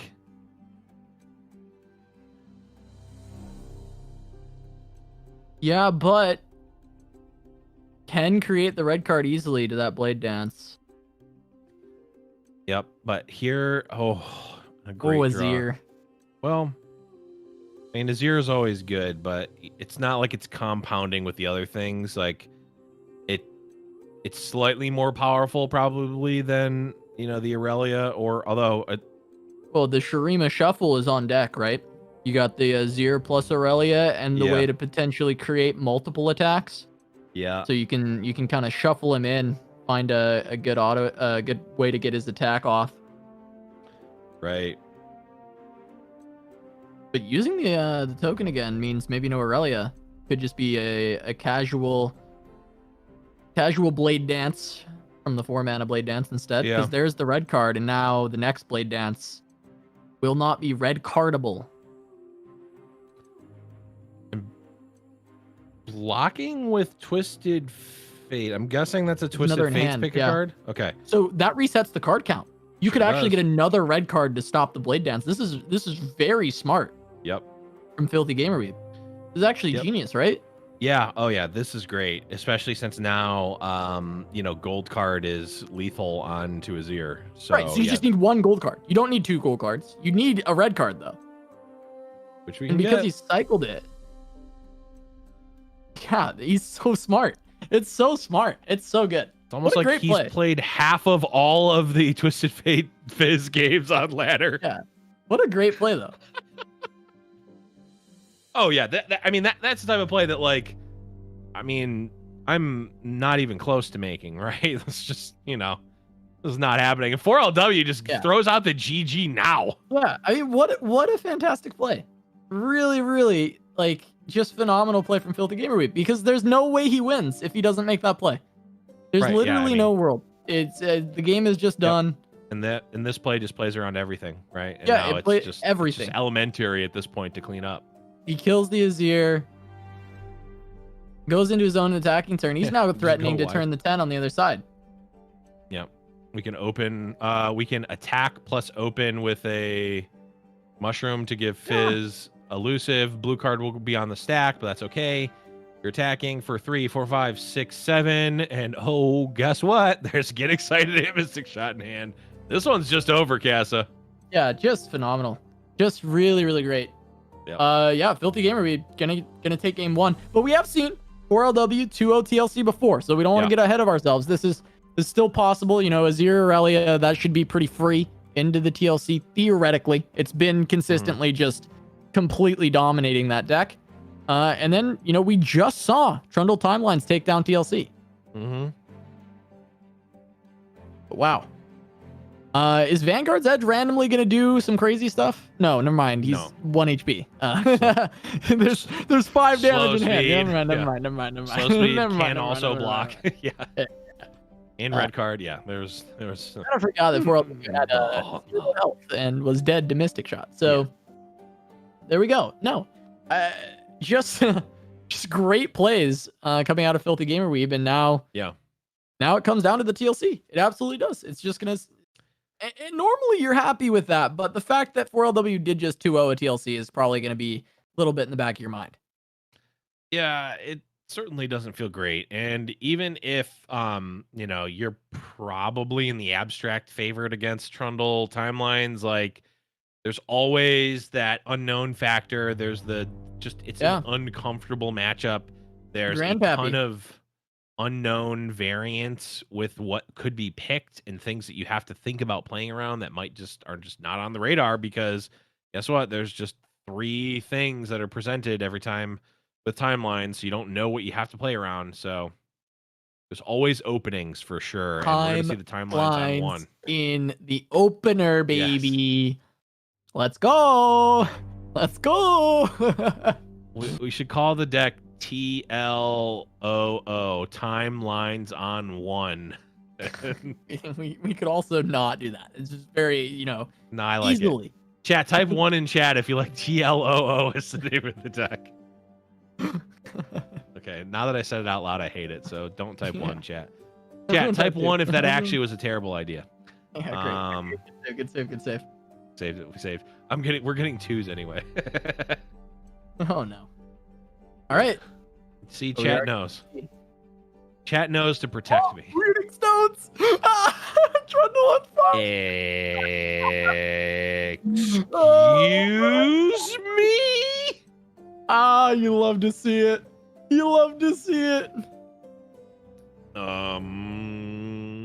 Yeah, honestly, you do, right? Wowie, wow. This ramps into Trundle. This gets us Ice Pillar faster. These types of matchups are always so much better. if you're ahead on man. I mean, come on. Yep, and we're chunking down with Trundle, as we know. You do need to keep the pressure on against TLC, or else you are just going to get buried. I'm not talking about buried in ice. No. Buried by the pressure. And now Weeb gets to get their Trundle down, but it is on a slower turn. 4LW still working his way to turn 8, start getting that pressure out. It's going to be a heal from Tavern Keeper. We'll see what they pull. Trevor Snooze Bottom! What? Trevor Snooze Bottom! I mean... Electro Rig, if it stays alive, holding on the back line, surviving against... I mean, you're picking Trevor. Come on. We gotta go Trevor. I think Parade Electro Rig doesn't actually have good ways to help you, because normally you'd get attacked and then you would just die. Right. Before you could attack again. So you go for Trevor. Yeah, just go for the old Trevorino. And 3, 6. Okay, we're only gonna have 7 mana for 4LW, but boy, if we had the level up Trundle plus whatever the 8-drop is, still have full mana, Trevor able to create the leveled up Trundle sprite. I mean, like probably attacking for lethal next turn if this was 8 mana. Too bad it's not 8. Too bad, because that would have been fun to see. Wow, yeah, that would have been crazy. Granted, that does play into Ruination, so probably not a good play anyway. But either way, Trevor is going to come through and is effectively actually going to be better than a Decimate here. Yeah, Trevor's staying alive too. Yeah. Trevi boy's up. Of course, Trundle's Ice Quake. Well, no longer castable. Okay, gonna be able to ping the Trundle with the Archer. If you want to kill it, because I know there is consideration to not kill it, but it's actually gonna be Static Shock. Okay. Yeah, no real, well, not too much of a reason to play into Ruination next turn. Although actually, yeah, now I do like well, now I think we're gonna Tavern Keeper probably the Trundle. Just to play around Vile. Yeah. Just to play around Vile. I don't know that your health is super relevant, or that the going from 14 to 17 is super relevant. Agree.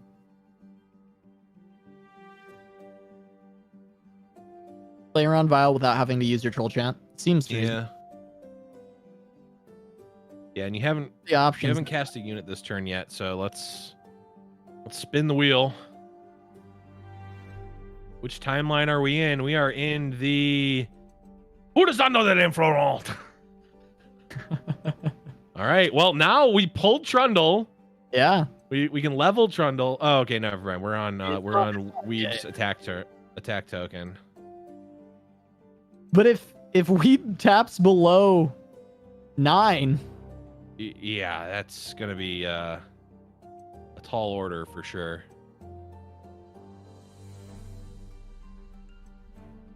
Maybe 4LW doesn't even... Well, yeah, no. He's gotta wait. Either the Ruination comes down and you get to play your pillar and get something big, or you need Weeb to tap below 9. You could see the old burn pass, the burn your opponent's face, because you want to do that anyway as a pass. Yeah, we very reasonably might just see a burn face pass. Yeah, come through. I think Get Excited is actually a reasonable play, because you can't quite threaten lethal and open. It's gonna be too off of that. Yeah. I mean, if you go pillar and he ruinates, it's risky for Gamer Weeb to just Ruinate because you could have like another option, but Right. yeah, just gonna go for the Trundle ping. Okay, just a 4/2. Nothing too crazy. Yeah, I mean +1/+1. It's decent. It's good. Yeah. Plus it's another 4 power unit to copy with Trevor in case Trundle goes down for some reason or somehow rather. Yeah, Radiant Strike, but Grant. Yep. Getting a lot of value out of the timelines, and it's We do have Radiant Strike, but Grant. It's a new card that I don't think has ever seen play ever. Is there a slow Grant speed. +1/+1? Yeah, in Demacia, yeah.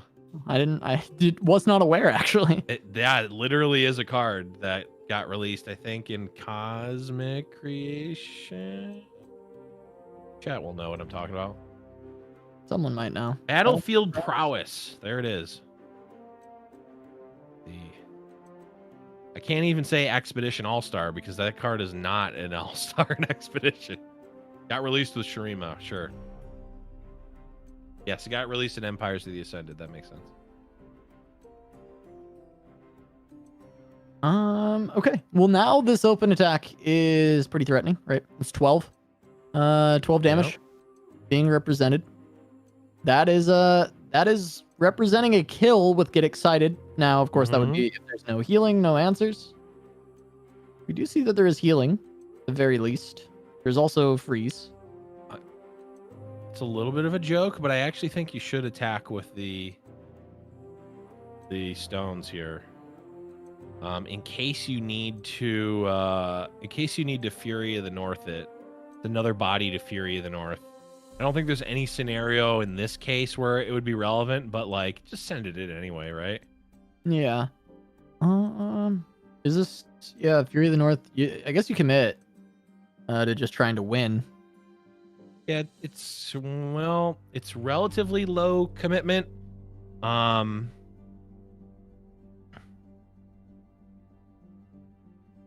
Three Sisters Sure. into a flash freeze.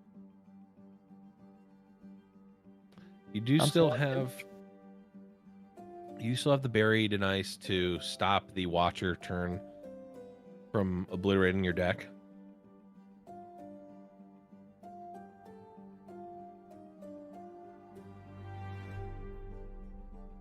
All right. 10 life left.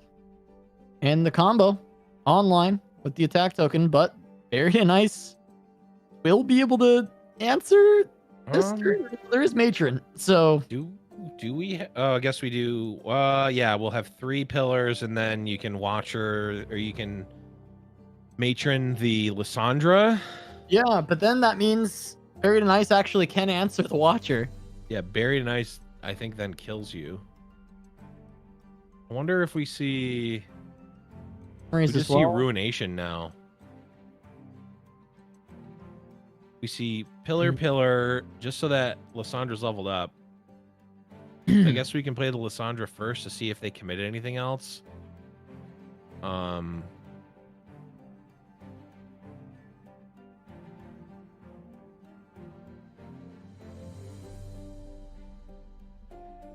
Yeah, 9 mana left for Ruin. Yeah. I guess you're also right now not dead to... Oh, now this is excellent now. Because now your stuff doesn't even die to Ruination. Yeah. Wow. This is like, oh, thanks for protecting my units. Yours are gone now, friend. Yeah. Huh. Okay, so now Iceville. That's not going to be super powerful.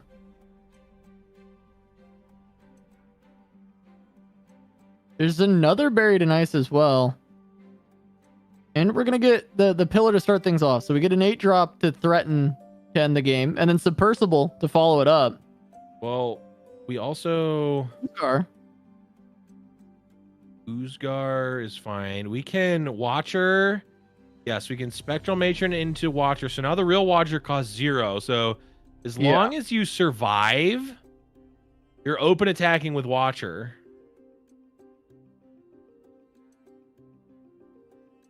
I think you just play Watcher here. Wait, is this gonna be enough damage? Let's see. There's 8.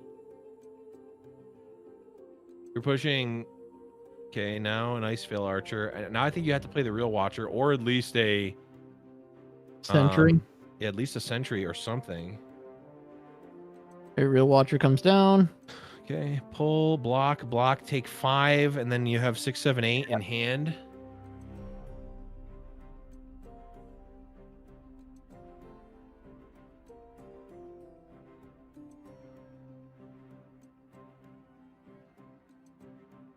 Yeah, and the problem, the potentially the biggest problem is that leveled up Lissandra is going to be in play for Filthy Gamer Weeb on this open attack. So even if another Get Excited is drawn, okay, another Get Excited is not actually going to do it because we see the Withering Well. This is just over, I think. I think Filthy Gamer Weeb is just going to win here.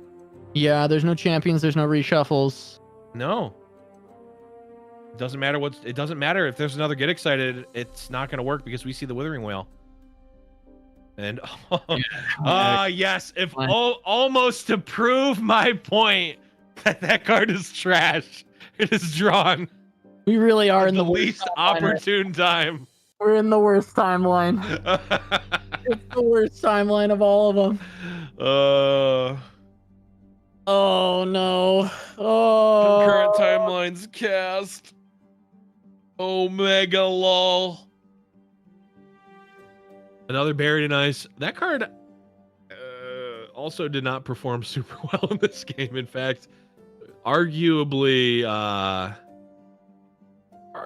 cost them the game. But that is gonna be it. Filthy Gamer Weeb taking that losers finals down 2-0.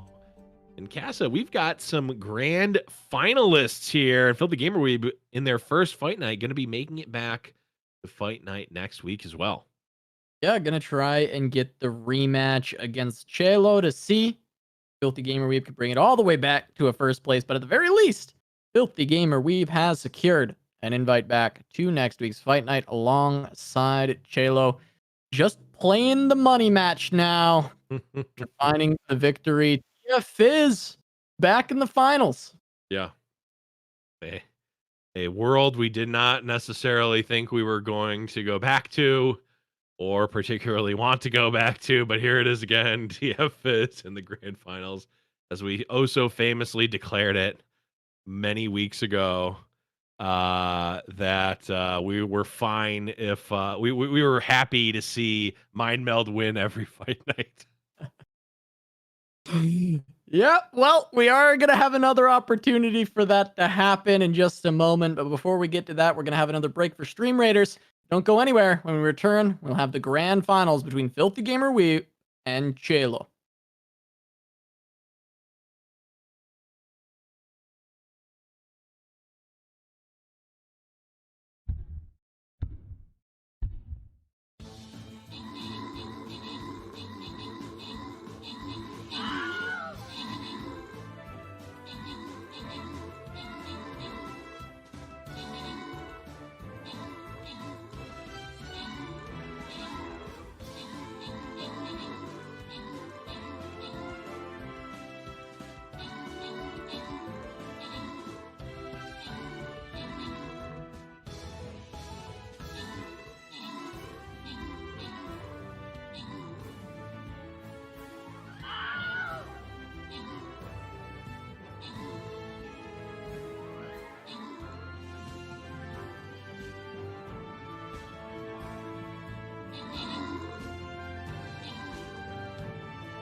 Welcome back to Giant Slayer's Fight Night Legends, brought to you by Stream Raiders. We've made it all the way through the bracket. We've made it all the way up to the grand finals. We know who's returning next week, but they are now going for that money match. It's Filthy Gamer Weeb versus Chelo. Before we jump too far into that match, though, Blev, why don't you break down the format, what these guys are playing for? Absolutely. So we've been playing double elim bracket with 8 invited players. Every single match has been a best of 3. Players have brought 2 decks with no region overlap whatsoever, and they need to win with both of those decks to win the match. Now, the little box at the bottom is relevant here because the grand finalist from the lower bracket wins. In this case, Filthy Gamer Weeb, a bracket reset will occur, and the finals will play one more best of 3. So if Chelo wins any best of 3, it's over, and we have a champion. If Filthy Gamer Weeb wins the first best of 3, we'll reset it and do one final best of 3. And of course, they are playing that $50 money match. And I haven't heard any word from Hug, so there might not be a Thug finals afterwards. But at the very least, we're playing the $50 money match here, Casa. Yeah, no, potentially no Thug finals, but we will be good to lose those finals. Chelo was able to get the best of Filthy Gamer Weeb in their first set today, as you'll see here on the bracket, the winner's final. Chelo took that down 2-0. Yep. Gonna look to try and repeat that success here in the grands. Both of these players, coming in, making their winners runs. Filthy Gamer Weeb only having to take a quick dip down into the losers bracket to take down 4LW, but 2 of them have been the most dominant players in this tournament so far. Yeah, absolutely. I mean, we saw, just that last match alone, the play from Filthy Gamer Weeb on the Twisted Fate Fizz was just spectacular. I mean, that block with Twisted Fate, to get the red card and then play another one, get another red card, just really stopped the Azir Aurelia play there. And it's really the somewhat unintuitive play. I mean, looking back at it now with perfect vision, it's like, oh, well, of course you should block with your level up Twisted Fate and throw it away there. Of course, you'd have to be an idiot not to see that play. Well, I think that there are probably very few players that are actually making that play, at least as quickly as Filthy Gamer Weeb did, and with as decisive of an action there, because like I mentioned before, he's literally played half of the matches on ladder from plat up with the deck this season. Which is an absolutely astounding stat. And, to have the win rate that they've had playing that many matches at such a high level is really spectacular. Yeah, it's absolutely crazy. The fact just anybody representing 50% of any deck, Yeah. plat and above, is ridiculous. That is a massive number of games on a deck list. And it also just goes to show how underrepresented maybe Twisted Fate Fizz is compared to how good it is of a deck. I get, maybe people are just tired of it overall, so it sees less play. But I don't know. I think over time, people are going to start to realize from players like FloppyMudkip and Filthy Gamer Weeb that TF Fizz is still pretty good. And we might be seeing it represented a lot more. But enough about that. We're jumping into game number 1. It's TLC versus Azir Aurelia. This is how their first set kicked off, and Chelo was able to swiftly grab that first game. We'll see if once again we get a repeat, or if Filthy Gamer Weeb is able to finally crack down on Azir Aurelia with TLC. Yeah, we have not seen it succeed yet this event, but like we mentioned before, it is definitely possible. It's not an unwinnable matchup, but certainly not favored either. Absolutely, and again, it's sparring student Emperor's Dais. Gonna be a quick little bit of damage on turn 2.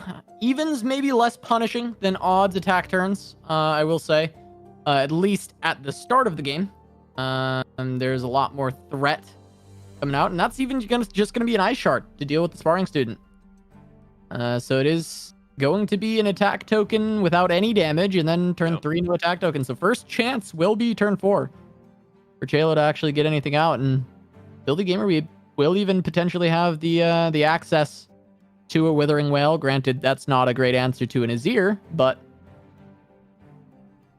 it's a lot of stalling available for Filthy Gamer Weeb.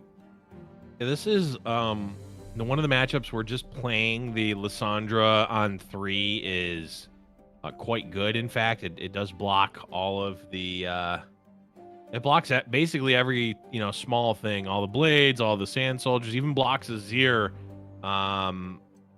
early on, and with the second Lissandra in hand, you can certainly play the first one with relatively no qualms whatsoever. Oh. that's not good for Filthy Gamer Weeb. That's just a lot. Yeah, a lot and this is classic Azir Aurelia opener with them having both of their champions. It makes a huge difference. Yeah. Yeah, Azir can even come in. Summon even more sand soldiers. Yep.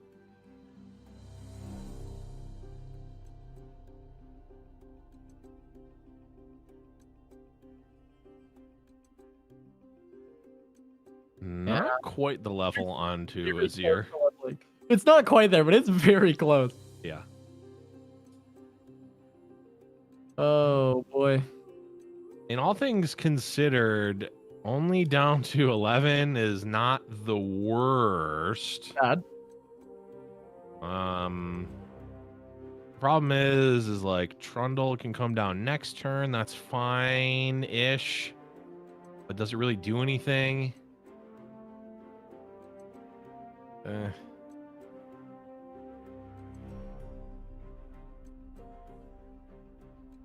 it looks like hovering to try to get the Ice Quake. The free attack with Lissandra potentially.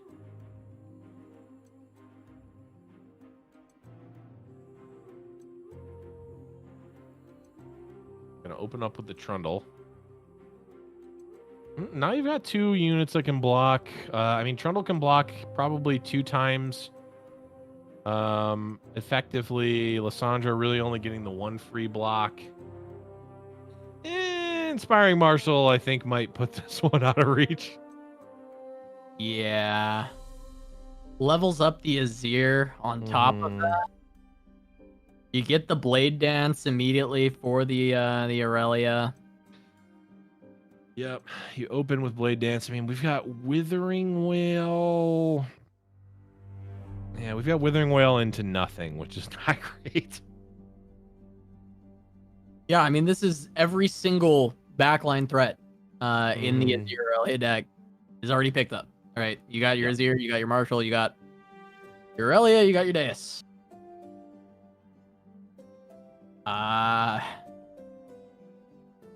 Whale stops 1 attack. I mean, you probably whale this one because it's got the blades as well.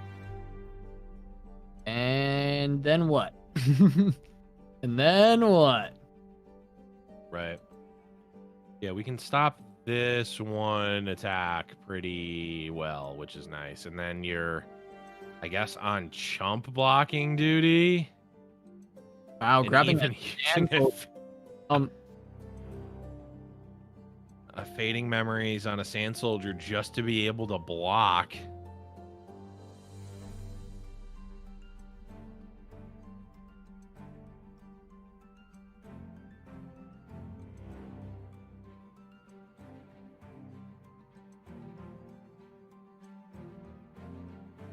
Yeah, I mean, Fading Memorizing a Sand Soldier is definitely desperation, to say the least. Yeah, I wonder what JLo's considering. Yeah, Shapestone. I figured it had to be. This is the only thing that it potentially could be. It's just to deal a ton of damage. Right.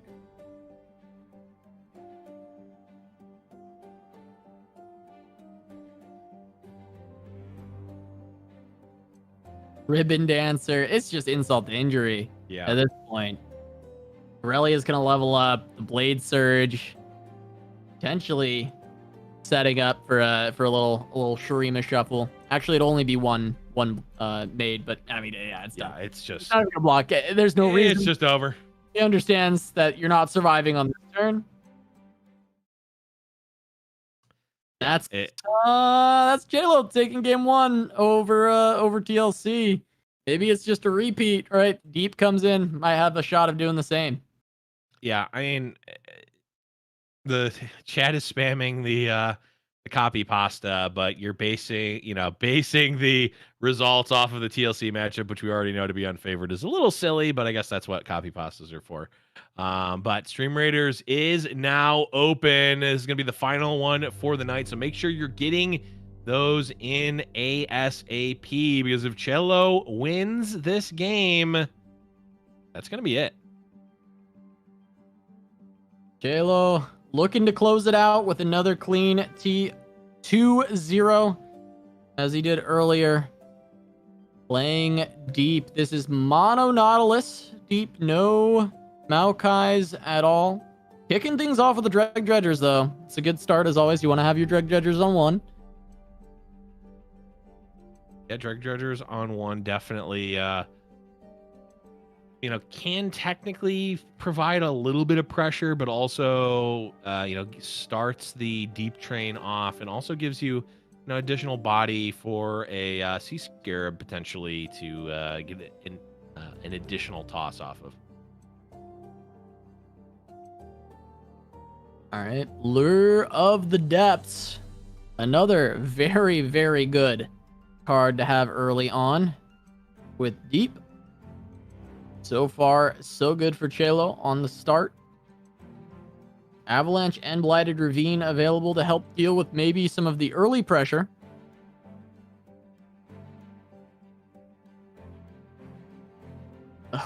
Lure number 2.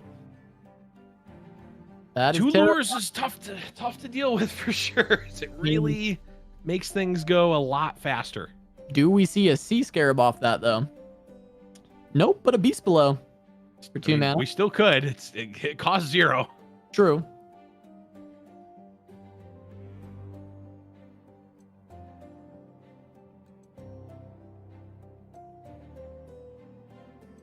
Okay. Definitely feels like no Sea Scarab. Yeah, I think it would have. It definitely would have been played. Definitely would have been played. There's really not a reason to hold it back here. I don't know if I've ever even seen 3 lures. Okay, well, Burblefish's big brother. Oh boy. Gonna get Vile Feast it into Avalanched, I guess. Yeah, Vile Feast Avalanche. Or Vile Feast Blighted Ravine, I guess. Probably. More like it. Yep. Well, they're gonna also draw another card, which is favored to be a okay. It'll be Avalanche. I guess you might as well be Avalanche at this point. They're not likely to have anything else additional.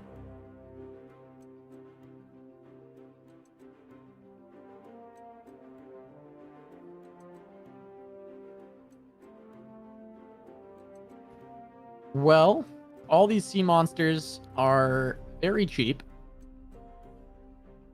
It has been a pass for TLC, so no Trundle being played. Chelo probably has consideration to just pass, but also you can kind of just develop a lot of cheap sea monsters.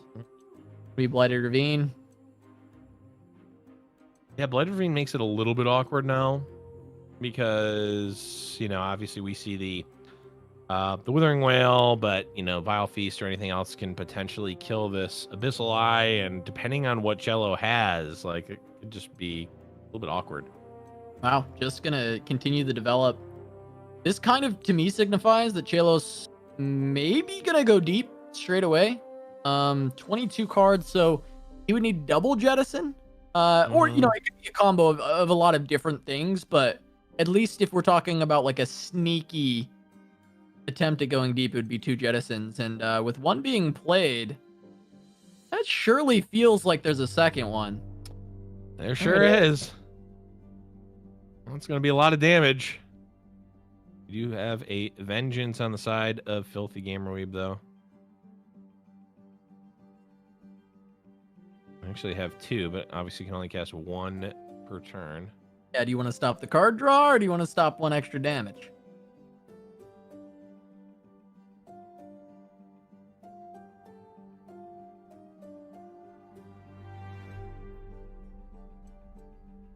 stop the card draw. Take 7, go down to 9. But there's not even a Trundle yet. So no Ice Pillars, no ways to start this combo. And JLo still just going to be putting so much pressure for very little cost to themselves throughout these turns. All the sea monsters being so cheap. Free Sea Scarab. 0 mana 5/6. How you feel about that one? I mean, if I'm on the side of Filthy Gamer Weeb, I feel like throwing up in my own mouth. But that was not an image I wanted. Luckily, if you're on Cello's side, it feels great.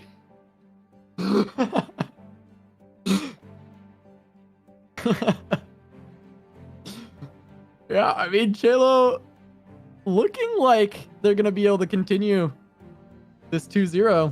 That's a pass. I mean, Cello can take it. FloppyMudkip taught us this last week. They have to act first. Yeah, if they have to start the chain. You're just winning. Oh, Stalking Shadows. Yeah. Especially when, you really only need like 2 things to hit. So an ephemeral, if the game's over, it doesn't matter if the unit was ephemeral or not. Cello just saying, yeah, let's just go for it here. Filthy Gamer Weeb can survive with vengeance. Yeah, I'm kind of wondering what Cello could have picked up that would make them not want to commit there. Because I feel like going 1 wider like allows you to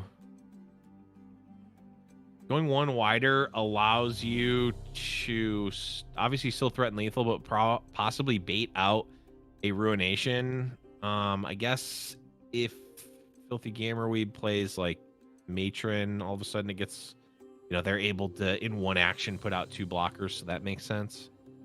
Yeah, okay. I'm seeing it a little bit at least here. Still though, no Trundle kind of means that this is just done, like it's 4 health left. Cello's essentially playing free sea monsters without even having a Nautilus down.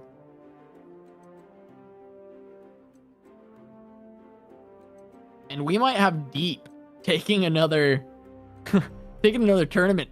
Yeah. People maybe just still sleeping on Deep. I mean, they definitely are. I mean, definitely it's getting slept on, but curiosity of mine is where the real power level of Deep is. Because I keep hearing like tier 3, which might be true for ladder, right? Might be true for ladder. Yeah, it might be true for ladder. It also could be the true Deep Illuminati don't want the public to think that it's actually as powerful as it is, because then Twitch chat spams about it and Riot replies to it.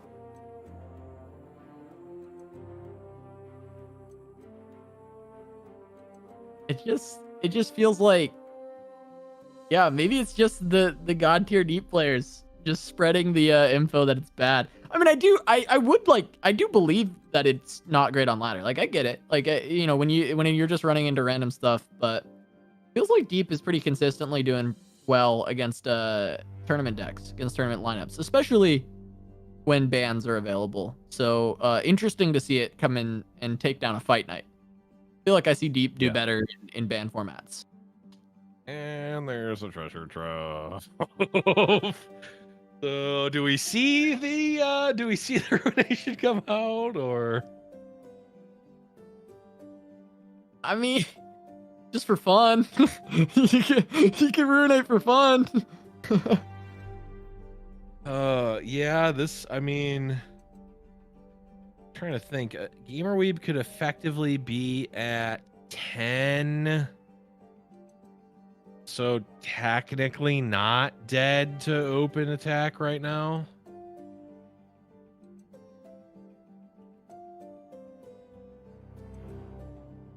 True. True. There's definitely water. Another treasure trove, another kill breaker. Okay. I mean, Cello is on a victory. Look at the hand, man. It's just 4 treasures. But it is treasure trove, which, you know, not necessarily over, right? Play the trove. We're still not, like, open attack is still block the 10, go up, take 8, go up to 10 with 2 withering whales. Yeah. So, I mean, the Gamer Weeb still doesn't really need to do anything here. Yeah, he's still alive. He's still alive. Passing is legal. It is legal here for Filthy Gamer Weeb. Yeah. Gonna preempt the whale. Yeah, I mean, it's just mana efficient, I guess. But now, Yeah, like, out of Rin. So now JLo right, can now go. Cello can, I mean, whatever. I want to see the treasure trove. I want the trove. I want the trove, but I mean, he might just have a sea monster that he can just play. Oh, we get the trove. Let's go. We get a trove potentially. Hasn't been committed yet. Just hovered.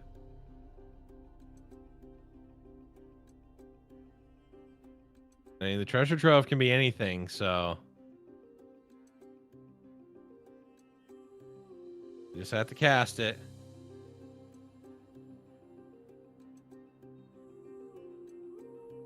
Shit. Just gotta press OK. Maybe some lag. A little bit of lag. Hopefully not a DC. That would be tragic, That but there we go. At least the treasure trove was committed. If it was a DC, there'd be a little bit more time. Only 3 cards drawn from the trove, though. Yeah, but we'll see what they are. They could be anything. Sun Guardian. Sun Guardian. Okay. It's not bad.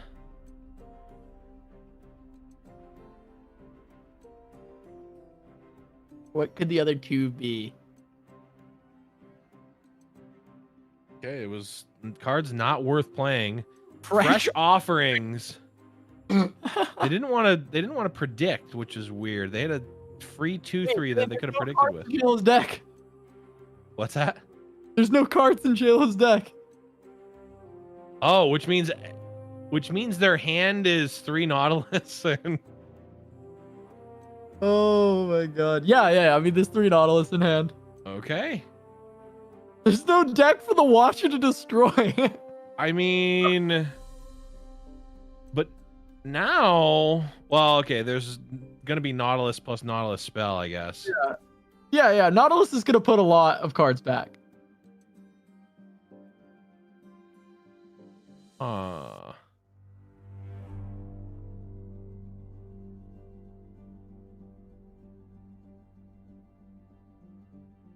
Okay. Yeah, funny enough, playing the 2/3 would have been lethal there. Even though there are no cards to predict. Unless predict kills you if you have no cards in deck. I think it kills you. I think it's fine. Unsurprisingly, I have not been in that situation where I had no cards left and I tried to predict. I have not either.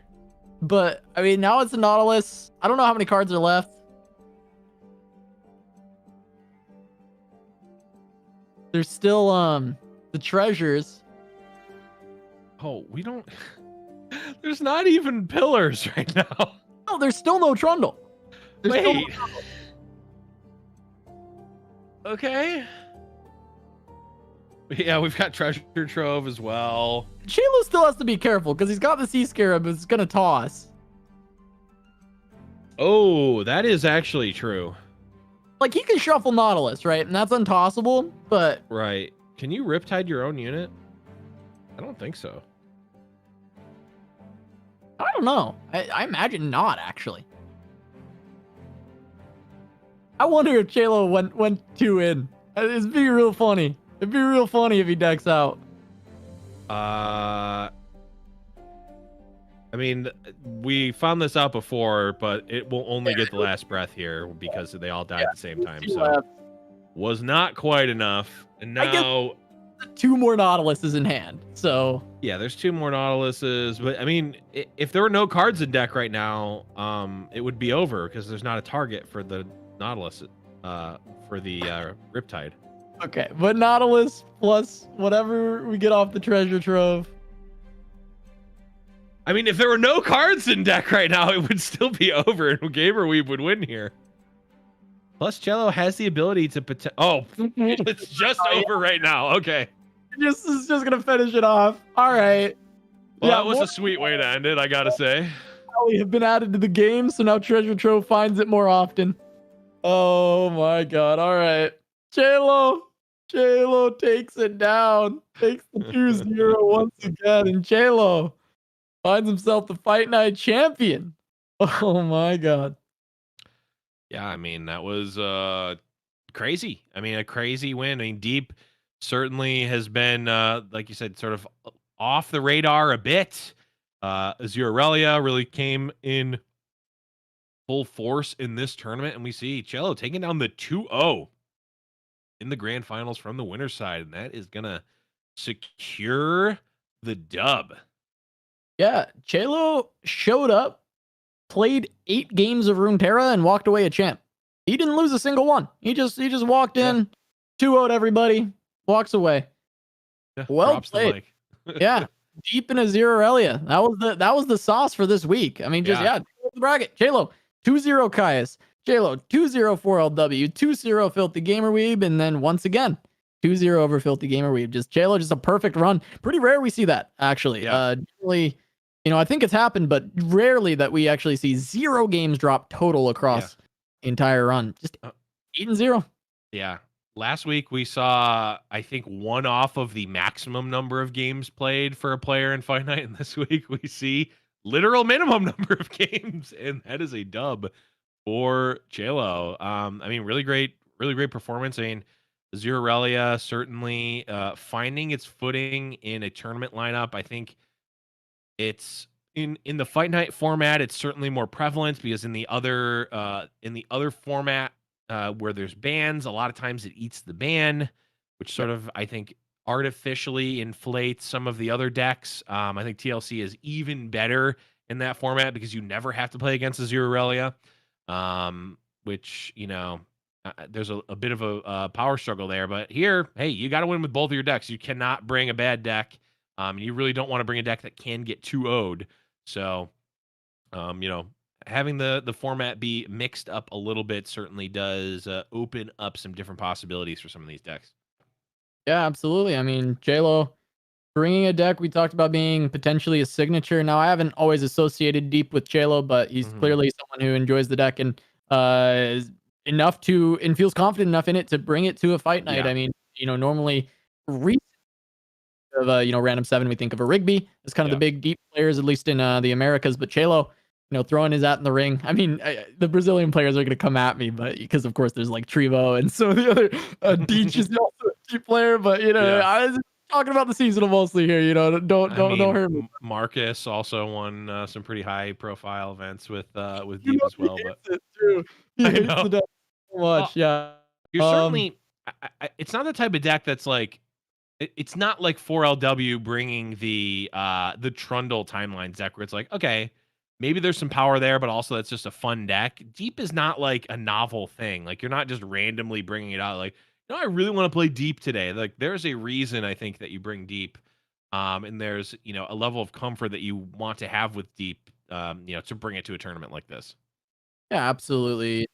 It's like TF Fizz. It's another one of those that is just explosive and exciting in the right hands, and it finds the results that we need. Unfortunately, we're not going to be able to have an interview with J-Lo today, but congratulations to him. Very excited to see J-Lo next week in the next Fight Night alongside Filthy Gamer Weeb. But before we sign off, Blevins, any final thoughts? No, I think the Azurelia is now, I think, a part of the tournament meta, and I'm very interested to see next week because we saw the first big shift, and I think it can go one of 2 ways. Everyone can jump on the bandwagon and we see even more Azurelia, or we see all the counter decks and it sort of solves itself, and that's sort of the beauty of the microcosm that is Fight Night. So it's going to be really exciting to see what happens next week. Can't wait for next week. Can't wait for all of you to join us. But for myself, Blevins, and the rest of the crew here at Giant Slayer, thank you so much for watching, and thanks to Stream Raiders for sponsoring this week. We'll see you all next time.